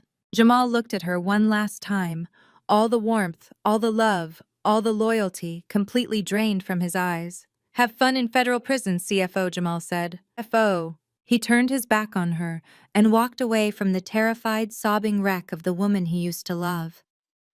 He walked over to where I was standing next to Jonathan Pierce. Jamal gave me a single firm nod of solidarity. The alliance we had forged in that dark, greasy diner the night before had worked perfectly. We had executed a flawless, synchronized strike against the people who had tried to destroy us. The federal agents moved forward decisively. The lead agent pulled a pair of heavy steel handcuffs from his belt. The metallic rattling sound filled the boardroom, drowning out Catherine's pathetic wailing and William's defeated groans. William, Catherine, and Madison, the agent, announced, pulling out a thick stack of federal arrest warrants. You are hereby under arrest for conspiracy to commit tax evasion, corporate fraud, embezzlement, and identity theft. You have the right to remain silent. Anything you say can and will be used against you in a court of law. The agents hauled William up from the floor, yanking his arms behind his back. The billionaire patriarch did not fight back. He did not scream. He simply let the agents secure the steel cuffs around his wrists, his eyes staring blankly at the floor. He was completely, utterly broken. Catherine fought the agents, kicking and screaming as they pulled her up from the marble floor. She shrieked about her social standing, demanding they let her go, threatening to call the mayor. The agents ignored her hysterical threats, expertly securing her wrists and pushing her toward the heavy oak doors. Madison just stood there, clutching the manila envelope containing her divorce papers. She let the federal agent turn her around and place the handcuffs on her wrists. The shiny metal locked securely right next to her expensive diamond bracelet. The reality of her situation had finally broken her arrogant delusion. The golden child was going to a federal penitentiary. I stood in the center of the boardroom watching the federal agents march my family out the doors. I felt absolutely nothing for them.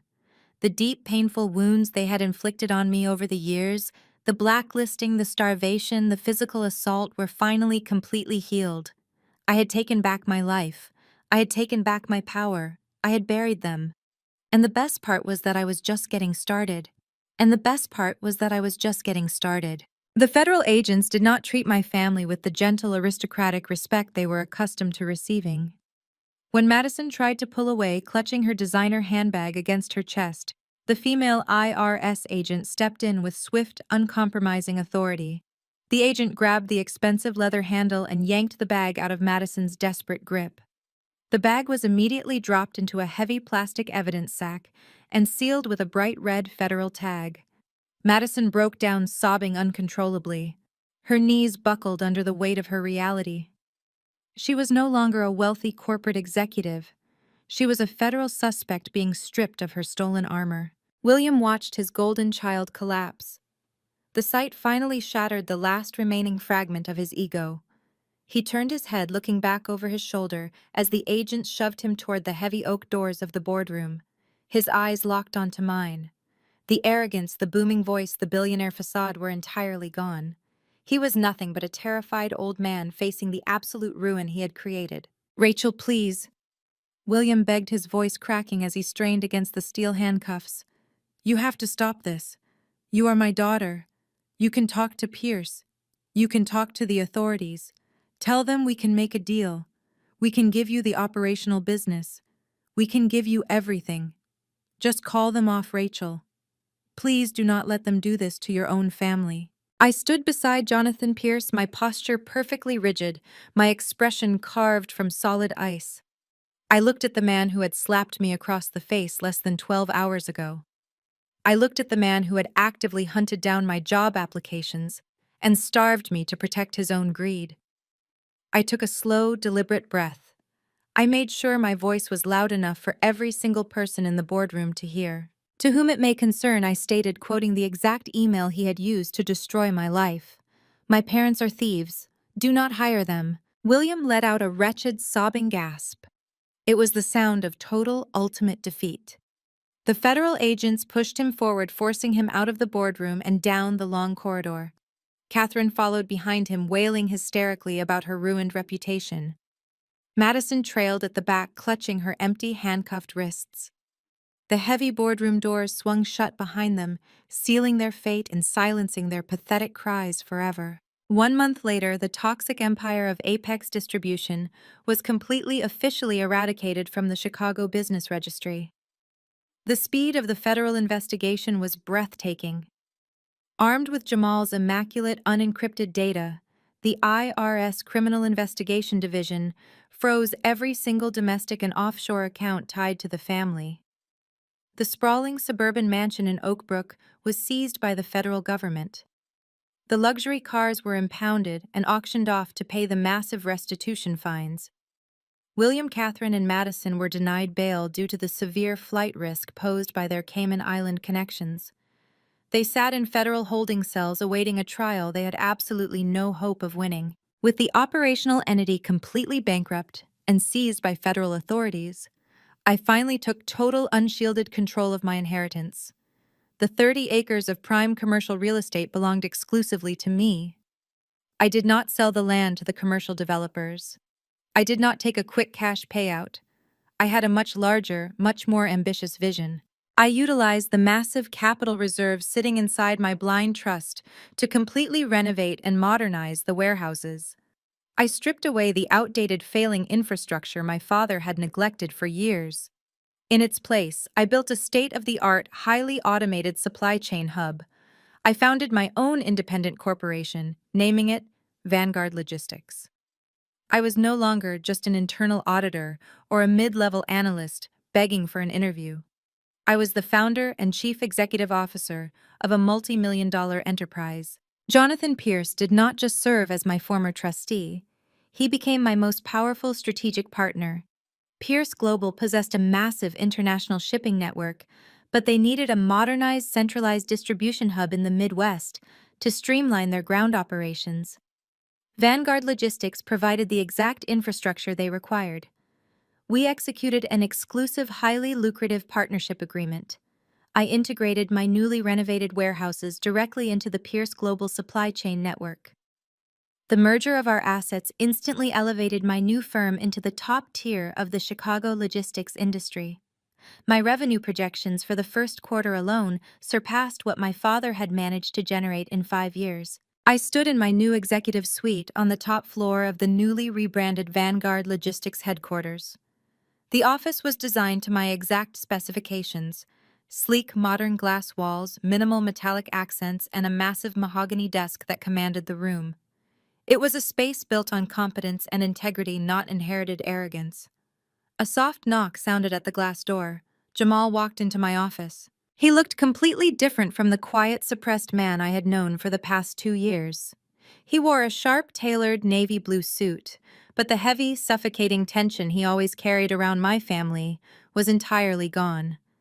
His posture was relaxed, confident, and powerful. The heavy federal investigation had moved swiftly on his personal matters as well. With the undeniable proof of Madison's forgery and his status as a protected federal whistleblower, the courts had expedited his legal separation. The divorce was finalized this morning, Jamal announced, offering a genuine bright smile as he walked toward my desk. The judge granted the absolute dissolution. I am officially, completely free of them. I smiled back, feeling a profound sense of shared victory. Congratulations, Jamal. That is the best news I have heard all day. He took a seat in the leather chair across from my desk. The federal prosecutors offered me a very lucrative position in their financial crimes division, Jamal said, leaning back comfortably. They were highly impressed with the digital dossier we built. They said it was the most comprehensive, airtight evidence package they had seen in a decade. I raised an eyebrow, leaning forward and resting my elbows on my desk. And did you accept their offer? Jamal let out a low, rich laugh. I told them I already had a much better offer on the table. I opened my desk drawer and pulled out a thick, crisp legal contract. I slid it across the smooth surface toward him. The document was a formal executive employment agreement. Vanguard Logistics needs a chief compliance officer. I stated, my tone shifting into a professional but warm register. We are handling massive operational contracts for Pierce Global. We are routing millions of dollars in international supply chain assets. I need someone who knows the federal tax code inside and out. I need someone whose integrity is absolutely bulletproof. I need someone I can trust with my life. Jamal picked up the contract. He read the title and the compensation package. His eyes widened slightly at the generous equity stake I had included in the offer. He looked up at me, his dark eyes filled with profound mutual respect. You and I dismantled a corrupt empire in 24 hours from a dirty booth in a roadside diner. Jamal said, his voice steady and full of conviction. Imagine what we can build with a multi-million-dollar infrastructure and absolute legal authority. He reached into his jacket pocket, pulled out a silver pen, and signed his name on the bottom line with a sharp, decisive stroke. I stood up and walked over to a small crystal decanter resting on a side table. I poured 2 glasses of premium aged bourbon and walked back, handing one to my new chief compliance officer. Jamal stood up, taking the glass. We raised our drinks, holding them up in the bright morning sunlight streaming through the floor-to-ceiling windows. To Vanguard Logistics, Jamal said. To chosen family, I replied. We clinked our glasses together, the clear, sharp sound ringing beautifully in the spacious office. We took a sip, letting the smooth warmth of the bourbon seal our new, unbreakable alliance. A week later, I was standing by the massive glass windows of my corner office. I was looking out over the sprawling, magnificent Chicago skyline. The city that had once felt like a frozen, hostile prison now felt like my personal kingdom. My name was no longer a toxic liability. It was a highly respected brand. The business world moves fast, but gossip moves faster. Forbes magazine had just published a massive feature article detailing the catastrophic collapse of Apex Distribution and the subsequent rapid rise of Vanguard Logistics. The article highlighted my strategic partnership with Jonathan Pierce and my transition from a blacklisted auditor to a logistics titan. My face was printed across a full-page spread, looking powerful, unbothered, and victorious. The sleek black phone on my desk began to ring. I walked over and picked up the receiver. Vanguard Logistics. Rachel speaking. I answered, my voice smooth and professional. Rachel. Oh, thank goodness I finally got through to your direct line, a panicked, breathless voice said on the other end. This is Thomas Bradley. I am the senior hiring manager at Zenith Supply Chain Solutions. I paused, recognizing the name instantly. Zenith was the very first company I had applied to 2 years ago after my parents fired me. Thomas Bradley was the exact hiring manager who had laughed in my face, thrown my resume in the trash, and had security escort me out of his building after receiving my mother's defamatory email. Hello, Thomas, I said, my voice turning dangerously cold. What can I do for you? Rachel. I was just reading the Forbes feature this morning. Thomas stammered, his tone dripping with desperate, obsequious flattery. I was absolutely blown away by your strategic acquisition of the Apex infrastructure. We are currently looking for a senior vice president of operations here at Zenith. We are prepared to offer a highly competitive compensation package. 7 figures, full benefits, massive signing bonus. We would love to bring a visionary like you onto our executive board. He was sweating. I could hear it in his voice. He realized he had burned a bridge with a woman who was now completely out of his league, and he was desperately trying to salvage his own terrible judgment. I looked down at the Forbes magazine resting on my mahogany desk. I looked at the glossy photo of myself. I thought about the days I spent eating canned food, terrified of being evicted, all because men like Thomas Bradley refused to do a basic background check. I am highly flattered by the generous offer, Thomas, I said, keeping my tone perfectly polite but utterly lethal. Oh, excellent. He breathed a heavy sigh of relief, echoing through the receiver. When can we schedule a sit-down to discuss the terms? You misunderstand me, Thomas, I stated firmly, cutting off his pathetic excitement. I said I was flattered. I did not say I was interested. When I walked into your office 2 years ago, you called me a criminal. You did not ask for my side of the story. You did not run an independent audit. You took the word of a corrupt regime because it was convenient for you. Rachel, please, I had no idea, Thomas pleaded, his voice shrinking into a pathetic whine. The email came directly from the CEO of Apex. I was just following standard industry protocol. Standard industry protocol requires due diligence, I replied, my voice dropping to a harsh final whisper. Sorry, Thomas. I do not work for people who do not verify their facts. I did not wait for his sputtering apologies. I placed the phone receiver firmly back onto its cradle, cutting the connection entirely. I turned away from the desk and walked back to the floor-to-ceiling windows. I picked up my ceramic mug and took a long, slow sip of my hot black coffee. I looked out over the glittering metallic skyline of the city. The sky was perfectly clear. The winter sun shone brightly, reflecting off the endless expanse of glass and steel. My parents were locked in federal holding cells. My sister had lost her fake crown. My career was entirely bulletproof. It was a complete, absolute, untouchable victory. Rachel's journey reveals a profound lesson. True power against toxic family members lies in quiet preparation and absolute independence, not in begging for their validation. When her parents destroyed her career, she didn't waste energy screaming at their lies. Instead, Rachel meticulously built her own empire and secured ironclad legal boundaries. She proved that sharing DNA does not entitle anyone to abuse you. Real vindication happens when you stop seeking their approval and let your undeniable success dismantle their illusions. Take control of your own narrative today and build a foundation they cannot touch. Have you ever had to walk away from a toxic environment to rebuild your life? Please share your story in the comments below.